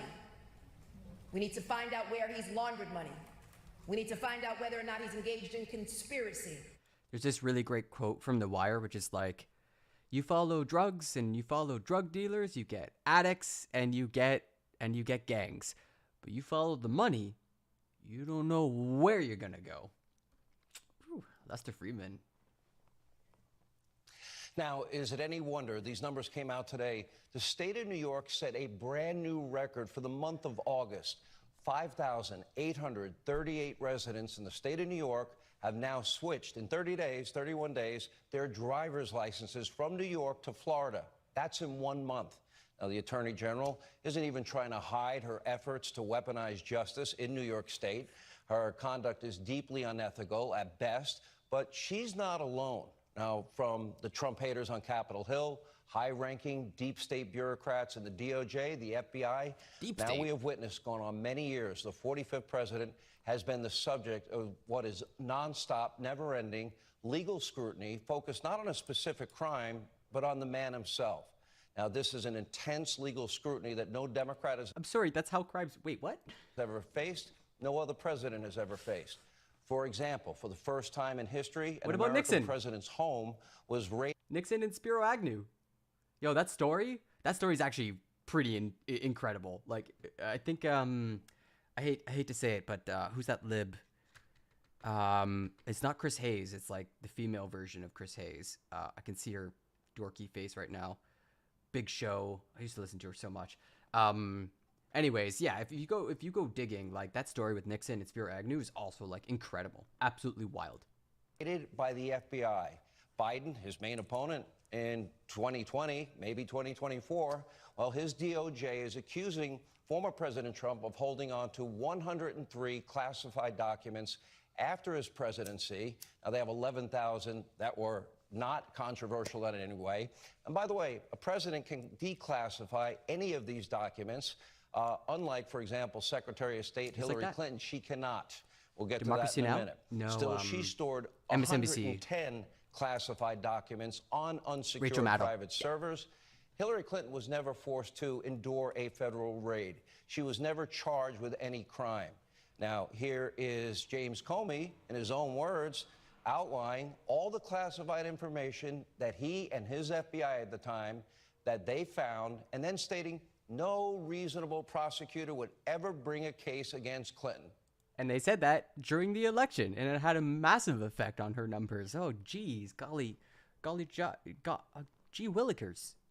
Take a look. A Republican 110 FBI emails in 52 email chains have been determined by the owning agency to contain classified information. 2016, everybody. At the time they were sent or received. 8 of those chains contained information that was top secret at the time they were sent. 36 of those chains contained secret information at the time. It's pretty wild that Fox is like citing the original allegation and none of the follow-up that happened. Like, this is a known history. We know how this plays out. Like, she didn't do anything terribly wrong, from what I understand.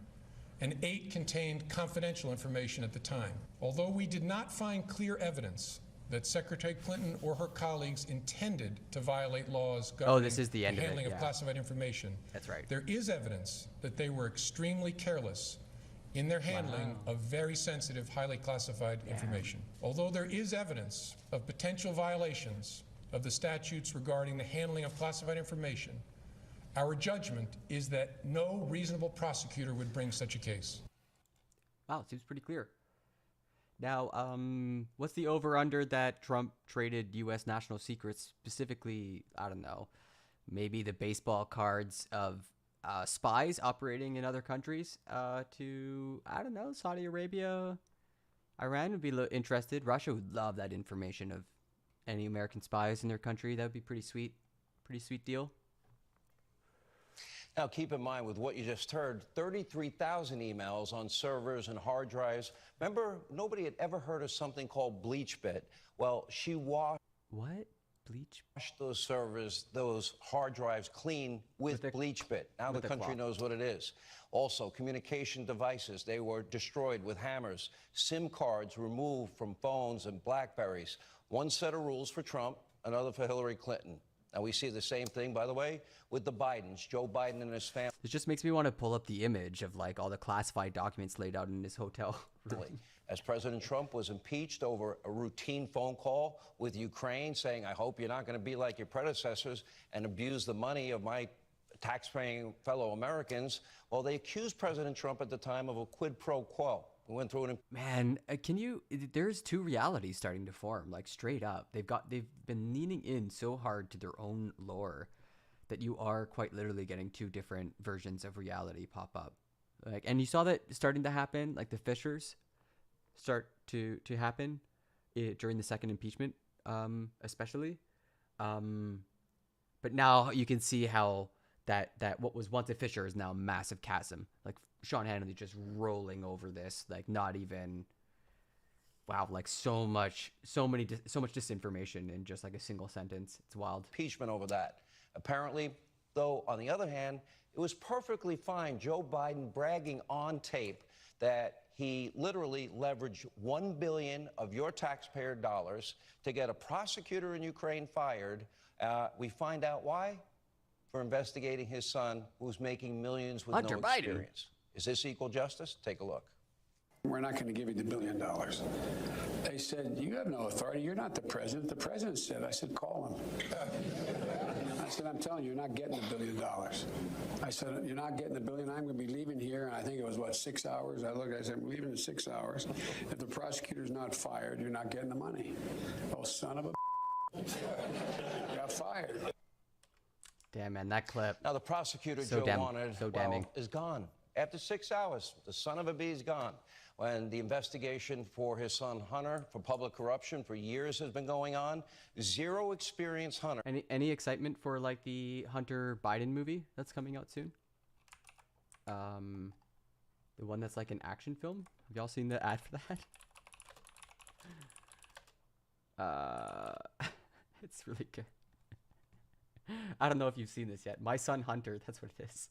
Yes. I think I might get clapped on YouTube for this. We'll see. If I get clapped, I'll have to pause it. But this was awesome. This was pure, unbridled, amazing. So I'll tell you what's going down. You know who I am. They told me you were VIP. Well connected to the government. What kind of a moron forgets to pick up his laptop at a repair shop? You're a Biden.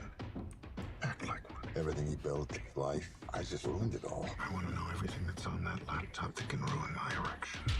My friends, it's time to party! I'm taking control. I'm making an appearance and I gotta go. Cause I get them dancing with their hands up. Yeah, I walk in and they go bananas. I'm a bad, yeah. I'm an artist. Tell me how I can help you. I don't deserve help. Oh, I'm so sorry. I've been through worse. You're the smartest man I know. Thanks, Dad. That's Biden. Make some sense to me. I'll never forget Corn Pop. He was a bad dude. No joke. Dad, we were talking about suffering. I can't seem to find anything but positive stuff that a on joke? the Bidens. Who's the point man for the foreign policy in the Obama regime? Joe Biden. Joe Biden. Like you need $1 billion. So the obvious next question is, Where's Hunter?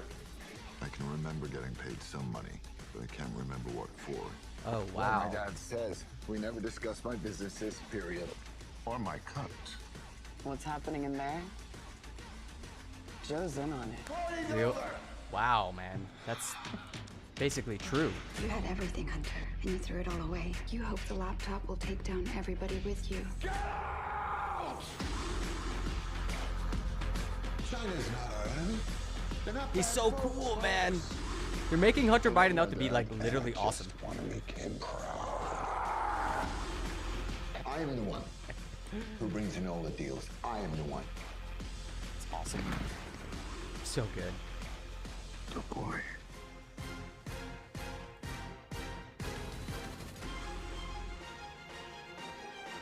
My Son, Hunter. Showing in all theaters. Sunday. So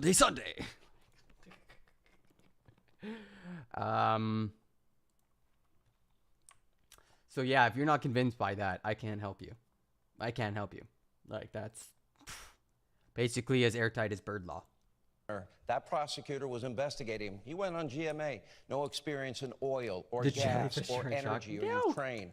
And he was traveling the world with his father, selling access to the... Wait a minute, is that a play on words? Because jellies shock people. I'm not sure if I can condone that level of dad joking in my chat. I'm not really... The office of then Vice President Biden making millions of dollars from communist China. Yo, Montreal player, how you $150 billion deal there. Again, no experience. A Russian oligarch, the former First Lady of Moscow. We're learning news. $3.5 million. Kazakhstan. The revolution will not be televised. And every other corrupt country they could on the face of the earth. And then, by the way, he then allegedly funneled that money back to the United States. There are issues involving taxes there. Tony Bobolinsky told the country that he was the big guy. He sat in the meetings. They were going to... Tony Bobolinsky? That's not a real name. You made that up. Give him his percentage, meaning Joe Biden. And meanwhile, Hunter was on video with the laptop that everybody said 3 weeks before the 2020 election was Russian disinformation. Why you no answer Twitter? Even a no would suffice. Did I miss something? But there he is smoking crack, soliciting foreign prostitutes, and and they're recording all of it on the laptop that the FBI has now had for years. Oh, and he also lied on a gun application, lost track of that gun. It ended up in a dumpster near an elementary school. But Hunter's home, his home was never raided. Joe's home, it's never been raided. Okay. We now have all... Sorry, I guess, I don't know. If you added me, I guess I didn't see it. Yeah, I mean, maybe. I'm pretty busy right now with Masters and the Poetry Slam that's coming up. I guess it depends. When is it? Who's going, I guess? Sorry. All the evidence that one could ever want that Joe Biden knew of and knowingly profited from his son Hunter's foreign business dealings. He lied to the country when he said, I've never one time... Yeah, sorry, I guess I didn't see that. My bad. Talked to my son about his foreign business dealings. Now, the media mob, I know you're watching tonight. Welcome aboard. That's you, everybody. You're the media mob. Board. They won't even ask him about why he lied. All the evidence exists. He did meet many of Hunter Biden's business partners, foreign business partners.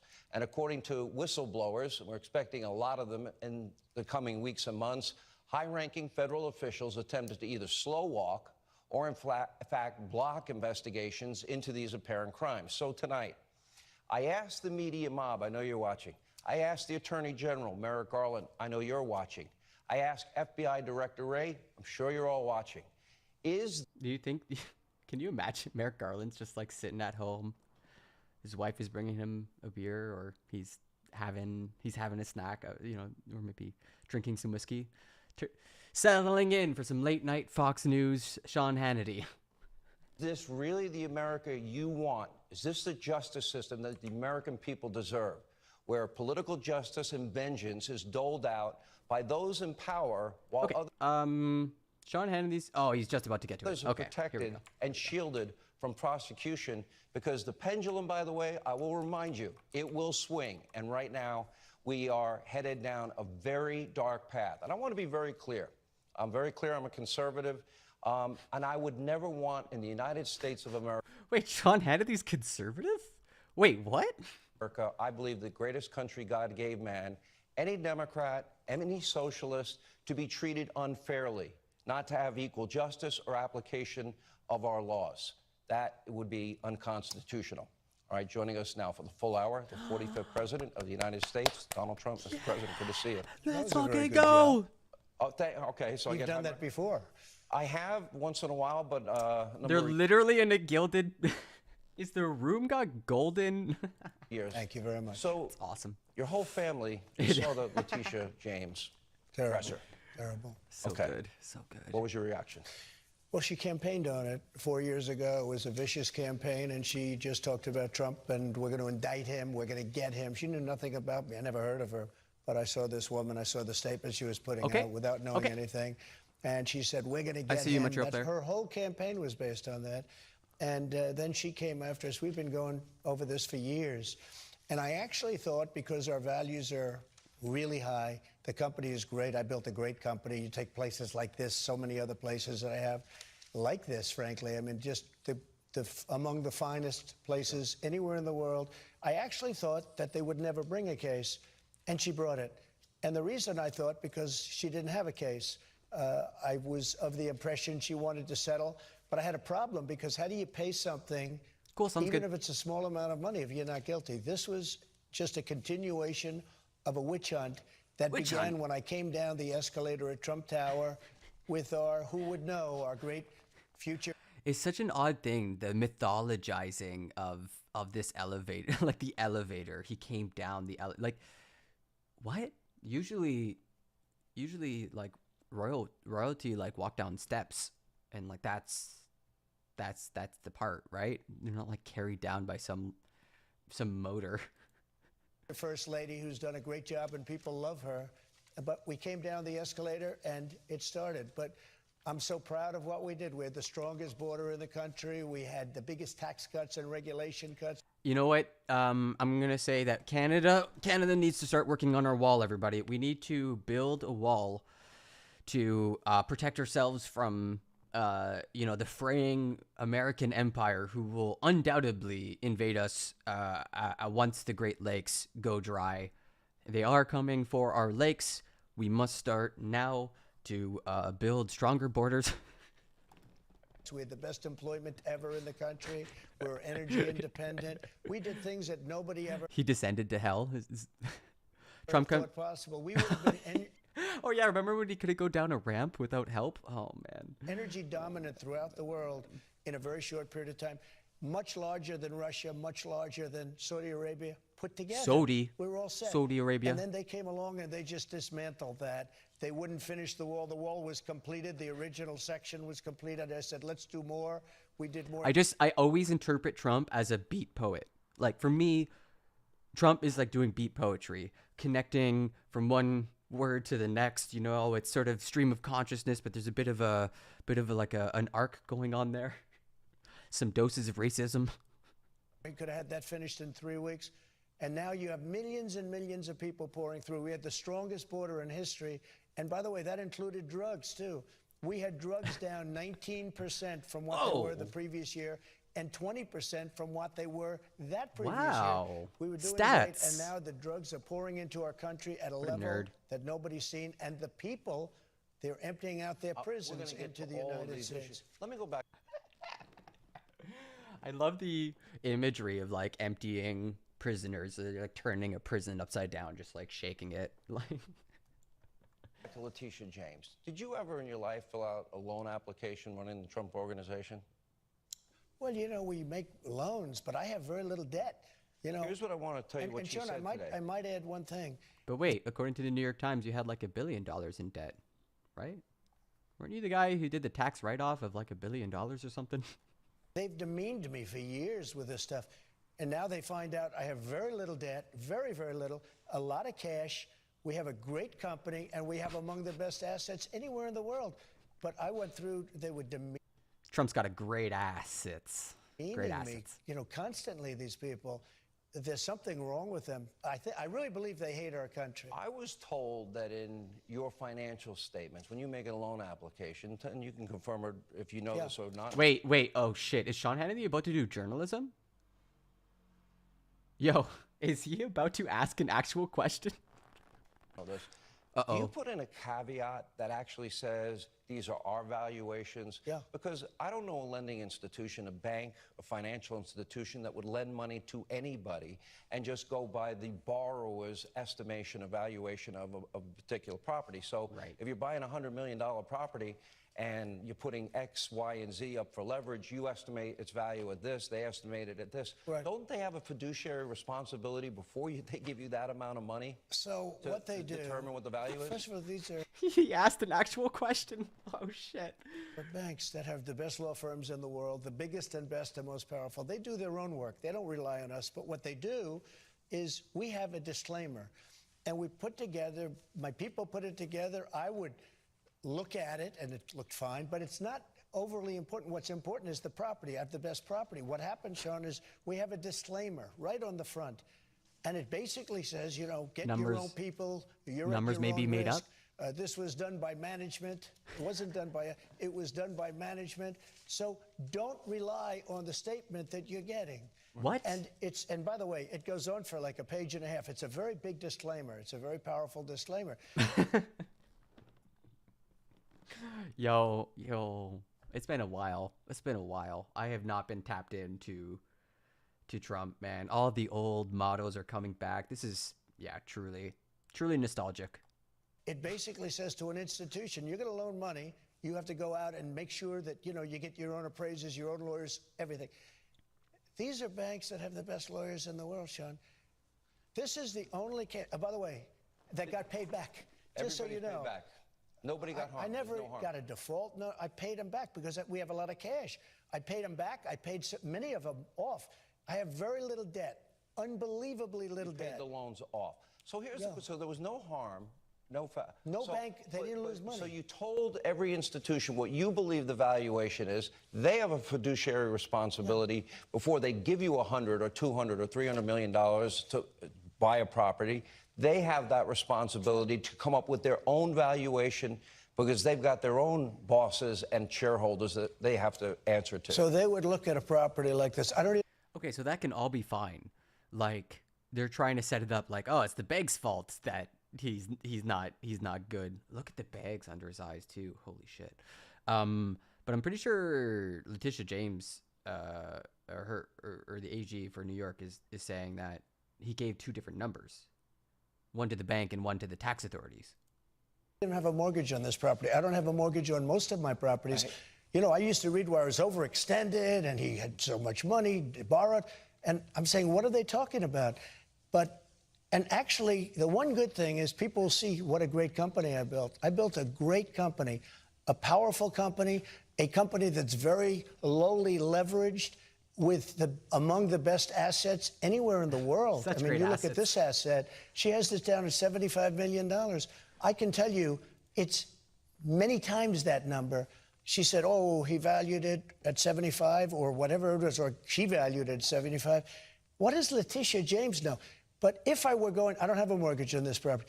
If I was going to put a mortgage on this property, the institutions are going to be coming over. They're going to go through comparable properties all over Palm Beach or whatever it is, wherever it may be, Miami.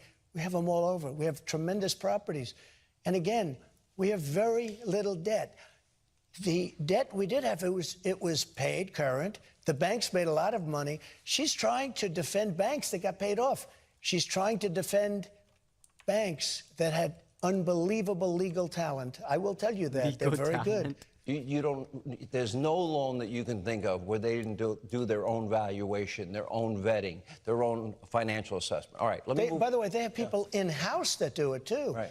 But you can't just say, you know, here's a financial statement. But what we do is, here's a financial statement, but be careful because it may not be accurate. It may be way off. I mean, we go, I think it's close to a page and a half of all of these things. Get your own people. Use your own appraisers. Use your own lawyers. Don't rely on us. And then she sued us. I'm full of shit. My lawyers are explaining to you in no uncertain detail. And in fact, it's a page long. I am extremely full of shit in all these very different ways. Don't take me at my word. Again, I didn't think this would ever happen because they had no case. I met with them. I actually thought they wanted to settle, but I didn't want to settle because how can you, even if I paid a very small amount, you're sort of admitting guilt. Did she offer you a settlement deal? I could have said, in my opinion, I could have settled the case. That's awesome. All right, we're just getting things started. No. Former President Trump is with us for the full hour tonight here at Mar-a-Lago. Do you think this is like a psyop? Like, the Republicans are really pissed at Trump, and so they're sending Sean Hannity out to lure Trump off of Truth Social and into the mainstream media so that they can, like, properly rid themselves of him? Because when we come back, we're going to ask him about the raid right here at Mar-a-Lago as we continue. Why did the FBI raid Hannity you? Reporting tonight from Mar-a-Lago, and here is more of my interview from earlier today with President Trump. let's talk about where we are right now. We're at Mar-a-Lago. Right. Where were you when you heard that your personal home was being raided? And what did you think? I was in New Jersey. I got a call in the morning from somebody that's here, person works. Sir, the FBI just came in. I said, what? The FBI? Who? And they go, the FBI. And I said, how many people? Many, many people, sir. Many, many people. And I couldn't believe it. And they wanted to do it quietly, silently. And I said, what do you mean silent? They're not silent, because I watched the way they were so horrible to so many people that you know and that I know that are good people, where they just attacked them at the house. And they wanted to do it quietly. And by 4 o'clock in the afternoon, we started getting little strange calls, like from a group called The Media, if you've ever heard of them. And they said, something strange is happening at Mar-a-Lago. There are people standing at the gates with AK-47s or some kind of a very sophisticated gun. Yeah, police are and pretty what's militarized. happening at Mar-a-Lago? And when I heard that, I said, well, let's put out a notice that we were attacked or raided or broken in by the FBI. I couldn't believe it. They wouldn't allow your lawyers to go with them as they went through this entire They wouldn't facility, allow. We 22 sent acres. lawyers to the property. So here's my question. They did ask you to turn off your security cameras. That's right. But you didn't do it. That's right. Will you release those tapes publicly?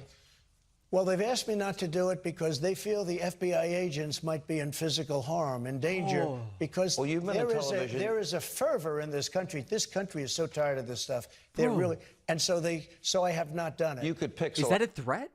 Like, is he, like, what's happening here? Out their faces to I guess protect they their could do identity. that. Yeah, I guess they could do that. Let me- look- I look- listened. I said, look, I don't want. I really believe that most of the people within the FBI, out of the top groups, most of the people in the FBI, they probably voted for Trump. I don't want to have anybody hurt. But Right.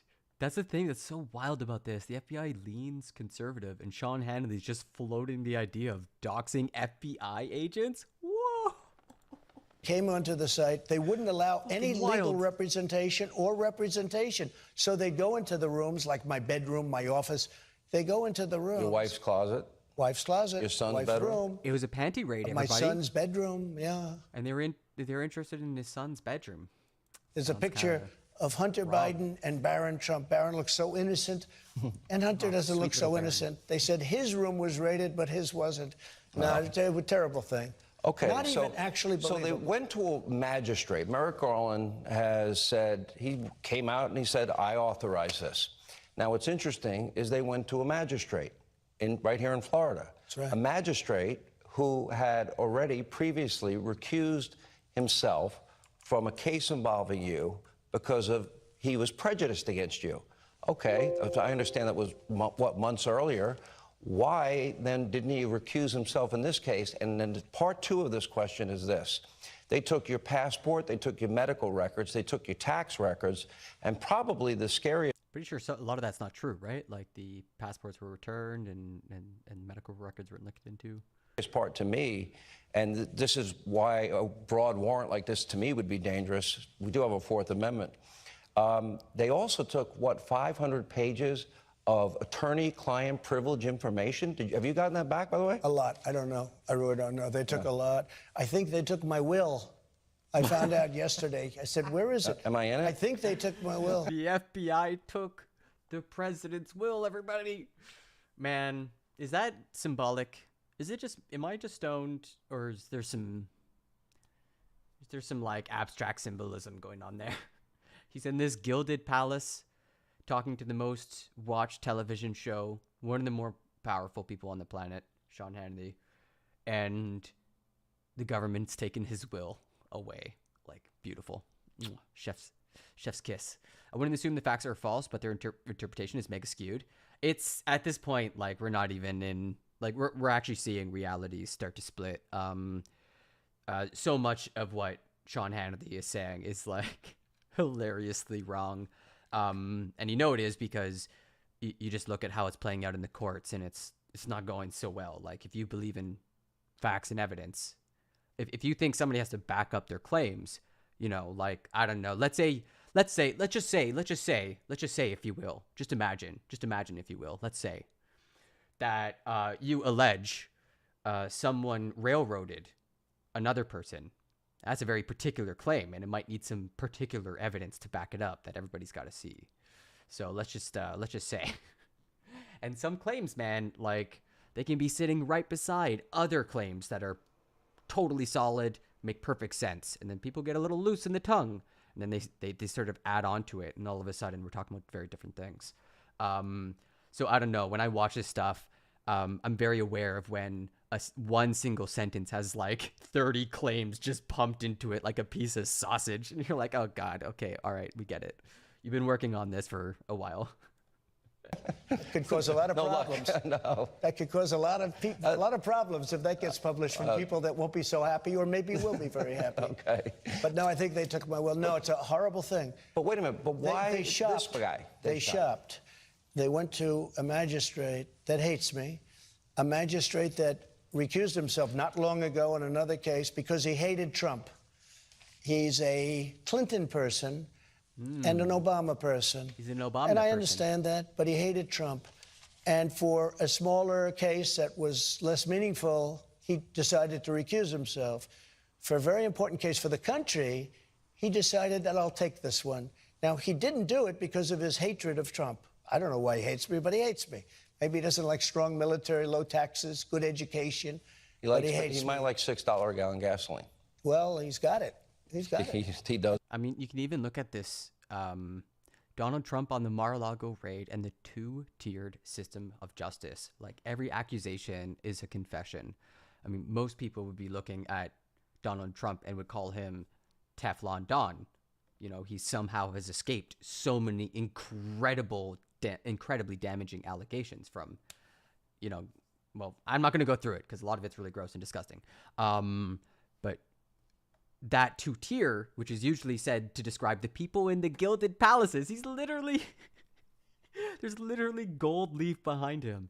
And it says two-tiered system of justice. And they're trying to, like, 1984's George Orwell's Animal Crossing it. You know, they're really trying to spin it. And if you're not thinking, you're not reading it, you're not like really paying attention where those words come from. Like, yeah, you'll be like, yeah, two-tiered justice. Look how they're treating Trump. My goodness, oh, it's so unfair.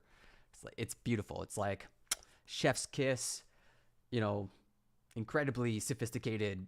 You know, psyop shit. In many places.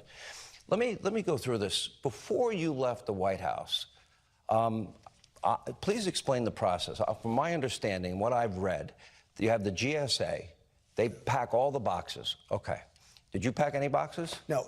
They work together with people in the White House. I don't know how you would classify them, but GSA was involved. That was a dangerous question Sean Hannity just asked.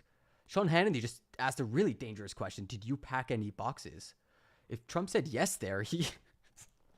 Services, they're fantastic people.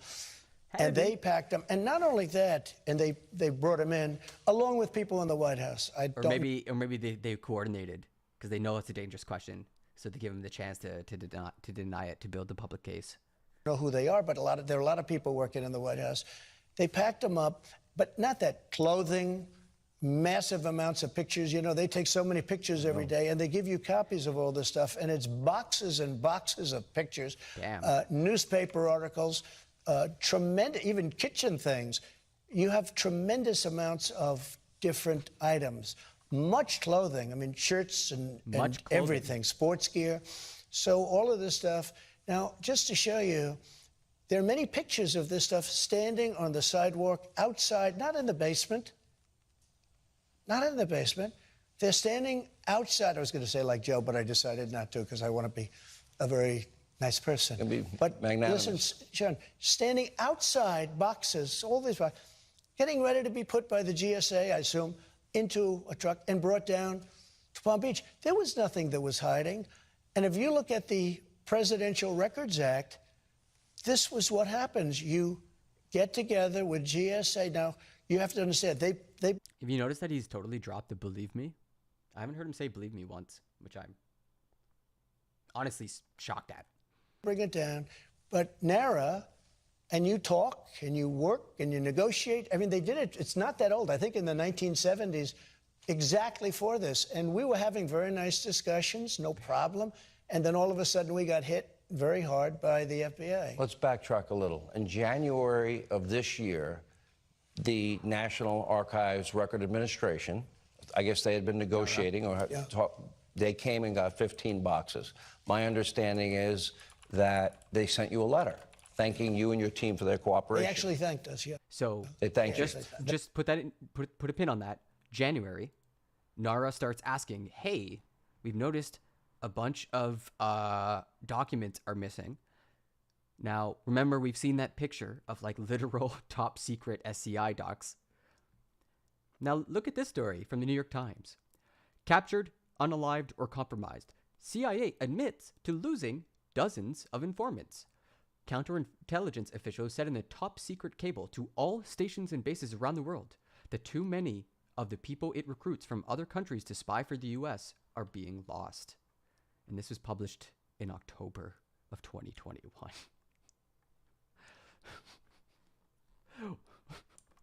What?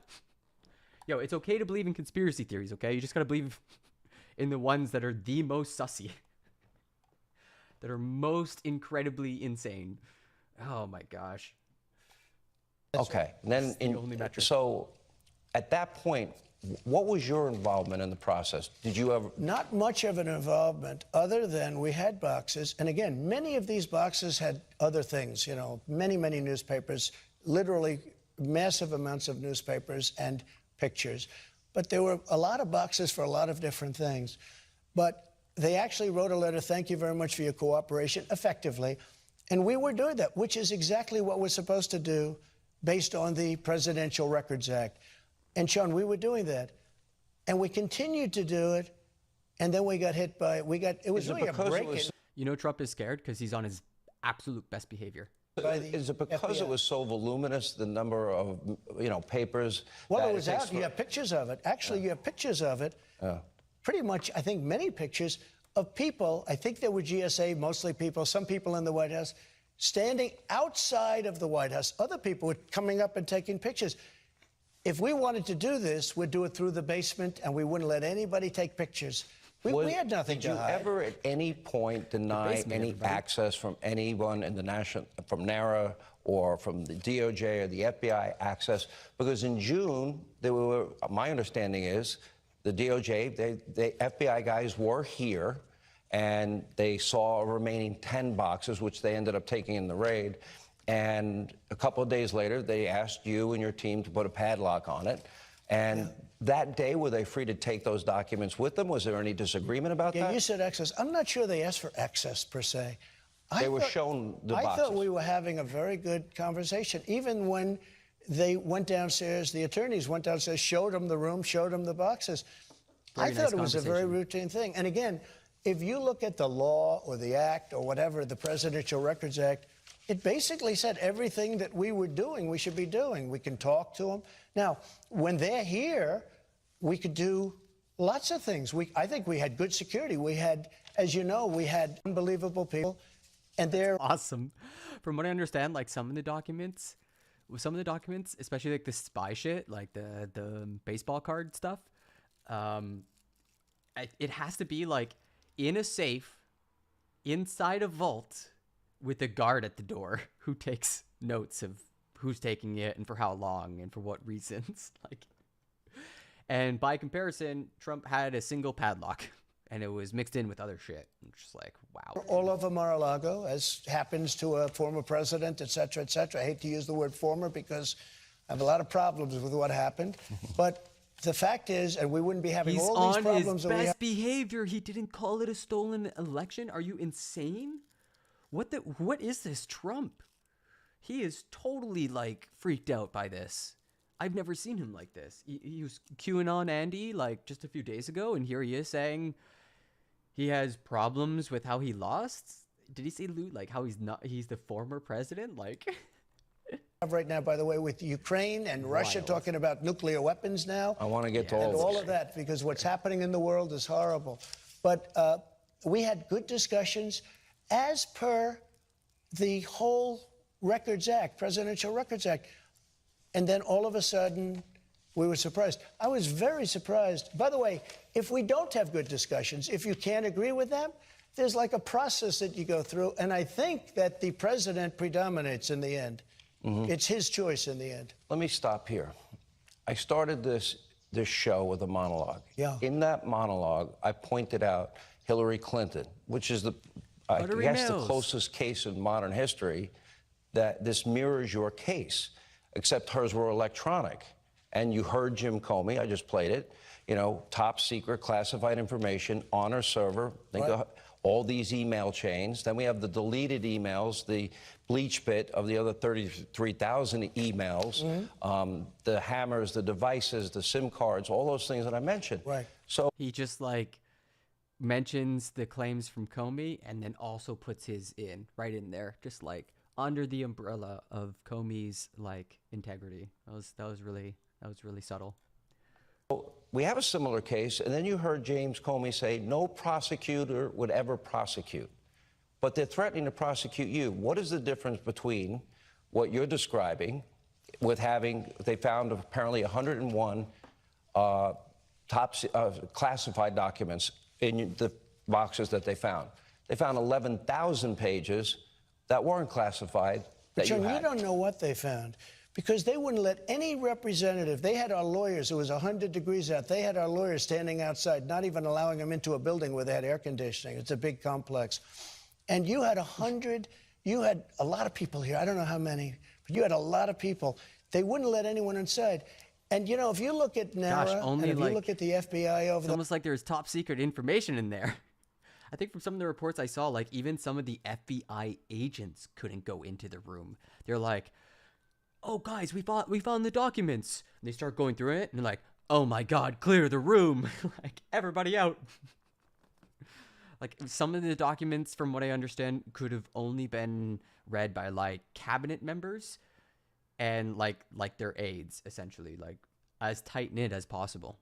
The last 10, 15 years, and if you look at all of the things at the Justice Department, what's taken place, when you look at what took place with the Russia hoax, Sean, they spied on my campaign. What could be worse? Could you imagine, take Obama. If we spied on his campaign, it would probably be death sentence. They spied on my campaign even when I was in the White House. And who would think that this is possible? But they spied. So, you know, we're not dealing with a lot of trust here, and the public isn't either. The American public is really angry. So then this is a big part of what I want to get into, and that is, okay, I mentioned, for example, 33,000 deleted emails. We talked about Hunter Biden's laptop. We talked about in that laptop, Joe Biden is implicated many times by his own son.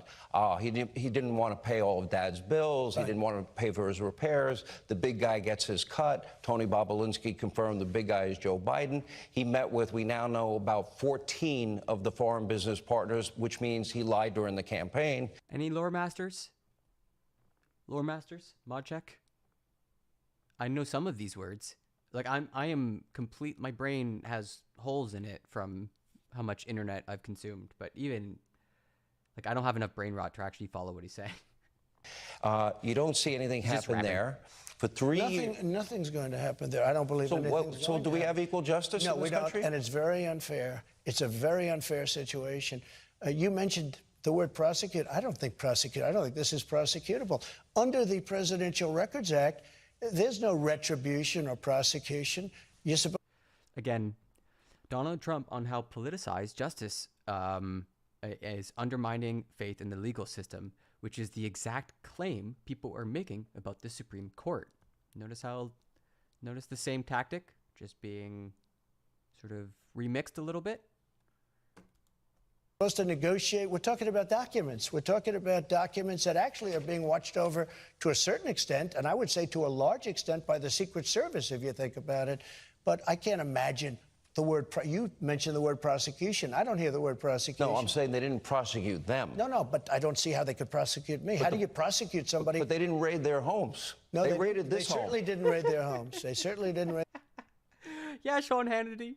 It's almost like maybe criminal prosecution's in the air. Uh-oh, spaghetti-o. Their homes, and when Hillary broke up all her phones with the hammers, and they did the bleach pit, all the things that happened were incredible. Well, you could also say 33 million documents or pages with President Obama. That's very questionable. 33 million, not 33,000. Happens to be a similar number, 33 million. They're fighting over them or arguing over them. The problem that you have is they go into rooms, they won't let anybody near them. They wouldn't even let them in the same building. Did they drop anything into those piles? Or did they do it later? Awesome. There's no chain of custody here with them. Wouldn't that be on videotape potentially? No, I don't think so. I mean, they're in a awesome. room. Okay, so let me... He's accusing the government of having sloppy security controls and questioning their custody. Oh my God, that's awesome. I'll ask you this question. Chain of because I think this is the next logical question. Because the President of the United States, you, unlike, say, Hillary Clinton in her case, right.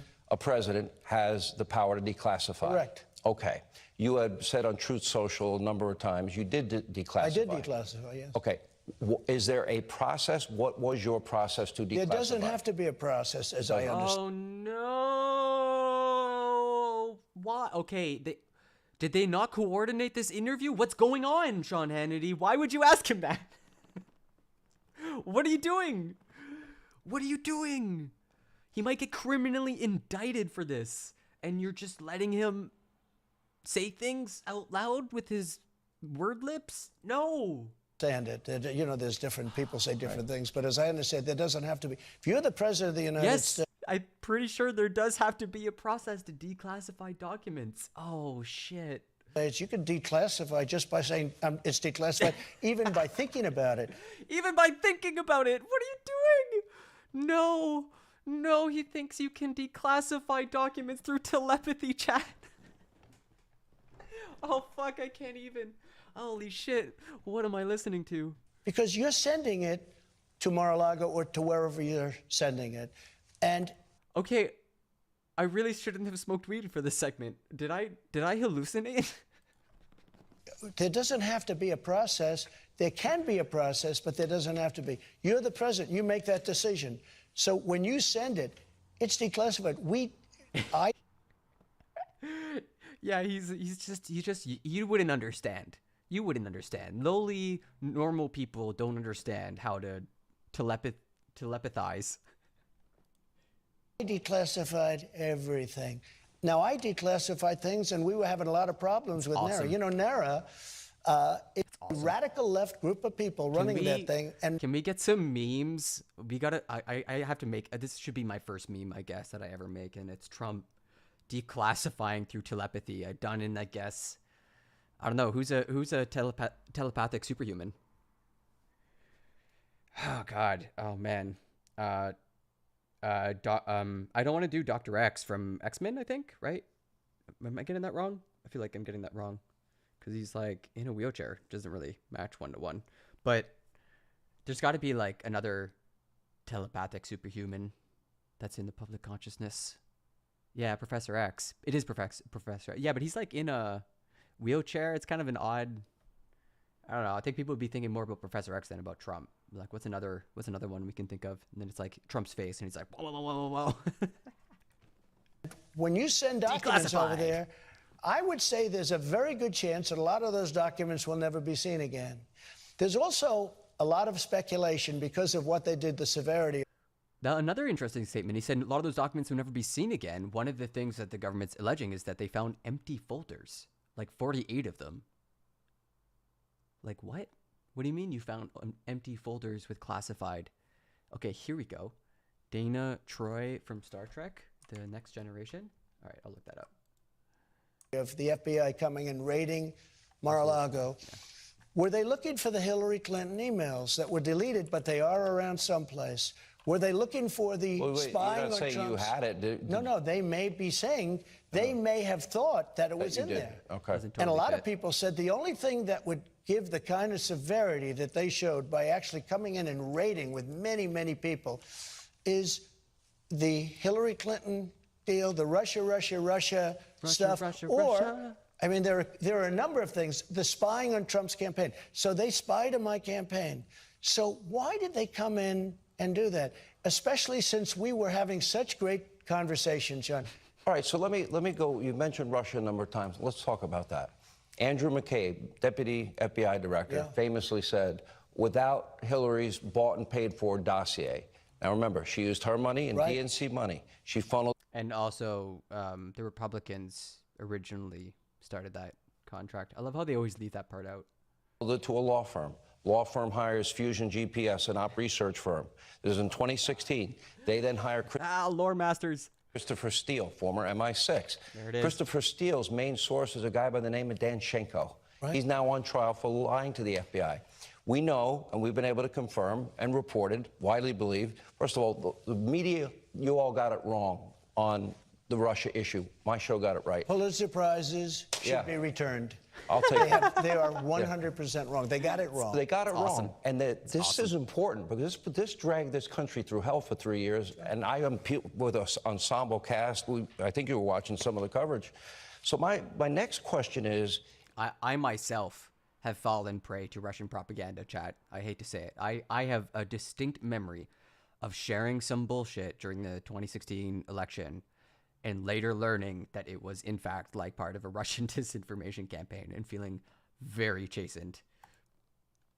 If, in fact, they couldn't get the FISA warrant, according to Andrew McCabe, without Hillary's dossier, they ruined Carter Page's life, and then because of his connection to you, that was a backdoor to your campaign, your transition team, and your presidency. Here's my question. Dan Schenko was the source for Christopher Steele. He told the FBI in January of 2017 that, in fact, it was all total BS, bar talk, not true, none of it. And a few months later... It's funny to think about how this interview started with Trump mentioning, like, hey, my tax documents might be full of bullshit. Christopher Steele's dodgy dossier had a very similar statement because it was like field notes. And so it's, entirely possible that one of his many sources, because, you're trying to figure out stuff about, what Russia's doing. You're not going to have very reliable sources just generally. It's no big surprise that one of them is so sussy that the FBI scooped him up. So it's nice to have a little bit of back history. He's on the FBI's payroll. Yep.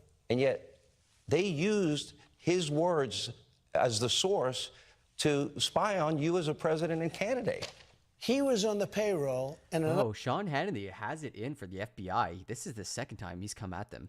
Another very high up in the FBI was working with the Mueller campaign. Think of this, with the Mueller witch hunt, another one of the witch hunts. At least, I tell you what, we've shown the people of this country there is such corruption, whether it be elections, whether it be open borders, whether it be the kind of things we're talking about right now. The corruption is unbelievable. They have a high man in the FBI, and I think they just perk-walked him out of the building a couple of weeks ago, right, when they found it, that they were paying. He was in charge of, think of this, he was in charge of, for Mueller, for the Mueller group of 18 radical left Democrat haters who said no collusion. There was no collusion after 2 years. But he was in charge. He worked for the FBI. Oh, okay. I guess that's the end of it. Yeah, that was pretty wild. That was pretty great. Very, very enjoyable. Okay, next segment. I don't know if we have the patience to listen to the Letitia James. How excited are we for that? This story, I think, is fantastic. I cannot wait. This is going to be a barn burner, okay? Keep an eye out for this. Ginny Thomas is going to meet with the House Committee, and if this ends up with public testimony, woo-wee. Yeah, you got to turn up for that. It's going to be crazy. It's going to be so good. She's like QAnon, and she's like got her fingers all up in it. It's going to be good. Great content. In the minutes before I came to the camera, admittedly a little bit late for your show, it's because I was talking to Chairman Benny Thompson, and one of the things we've been asking him about today is comments he made that they want to talk to Ginny Thomas. What he seemed to say to me when I said that she seemed amenable to talking to the committee was his response was that they had already sent her a letter. And so it seems like that outreach may have already happened. We know that Vice Chair Liz Cheney is in concurrence with the chairman of the committee, that Ginny Thomas is someone that they'd like to speak to. But a little bit of news there as we see that the committee is still clearly pushing ahead fact-finding, even as their narrative setting right now in these hearings.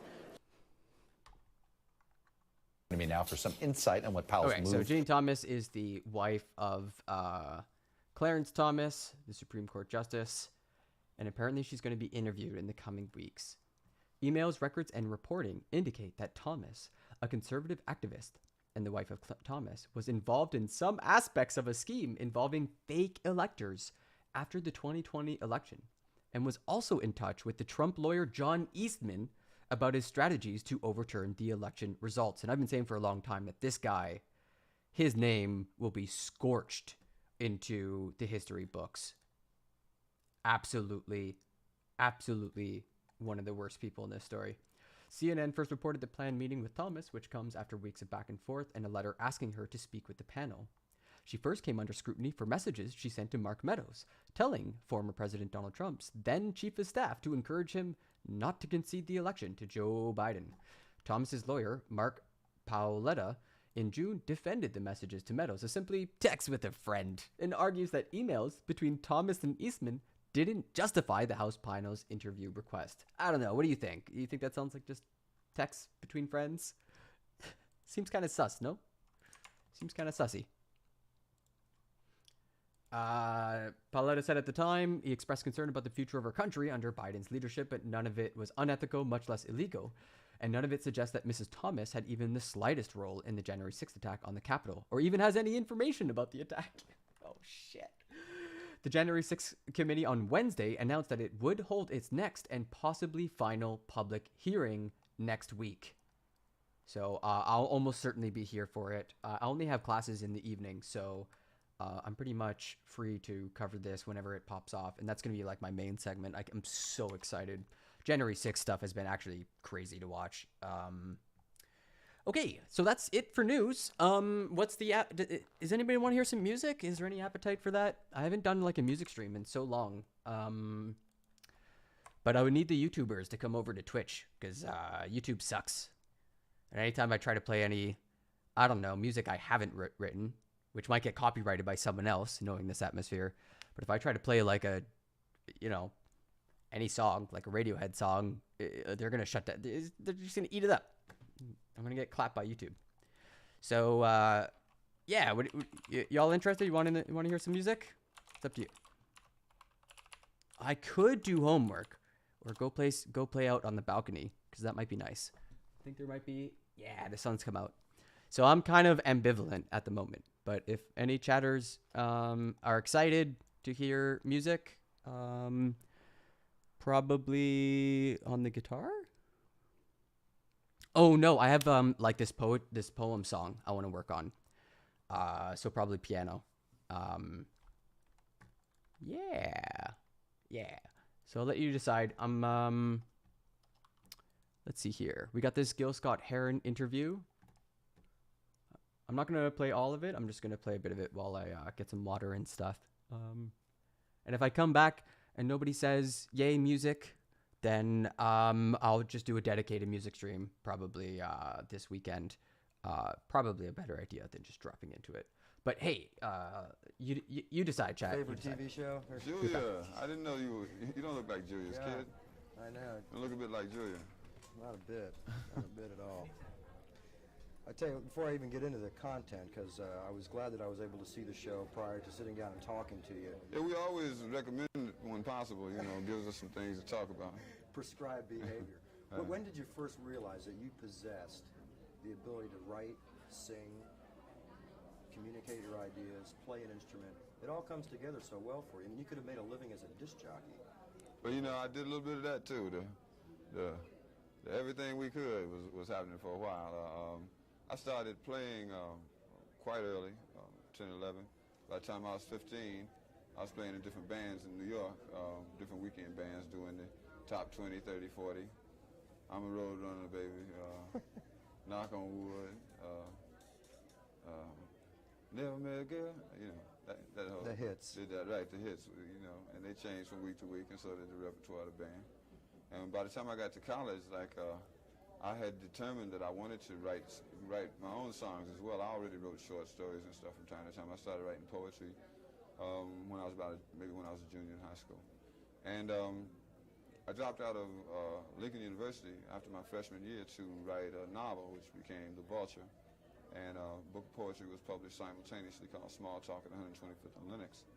And at the time, World Publishing Company I was with had a deal with Flying Dutchman Records, and that got me introduced to Bob Thiel and some of the people over there, and we did some recording from there. So I've always been interested in most literary aspects. My master's is in creative writing from Johns Hopkins, and that means that along the way we did plays, we did poetry, we did songs, we did novels, and sometimes various ideas just command a specific vehicle. Right. You couldn't make a Do you remember? novel Do you out of a remember the song. first comment that somebody made on your viewpoint when you started writing and doing your poetry in public? What was the first feedback you got on Gil Scott-Heron's point of view? Fairly good. There was a bunch of confusion Let's for go a while chat. between what we were doing and what the last poets were doing, but I figured like, hey, there's 5 Dells and 5 Temptations, but sooner or later you figure out which one is which. So. What were the years of the last poet? That's late 60s to when did that break up? All right, I'm gonna end the stream. Thanks so much for hanging out. It's good to see y'all. I hope y'all have a lovely, wonderful day, and I'll be here tomorrow morning, 9 a.m. And yeah, if there's no hot topics to cover, no news, let's play some music. Let's do some poetry and stuff. It could be a nice little change of pace. But all right, I'll see you later. Y'all have a good one. Take her easy. And I don't know, reach out to someone you haven't talked to in a little bit. All right. Bye. Ciao. See you later.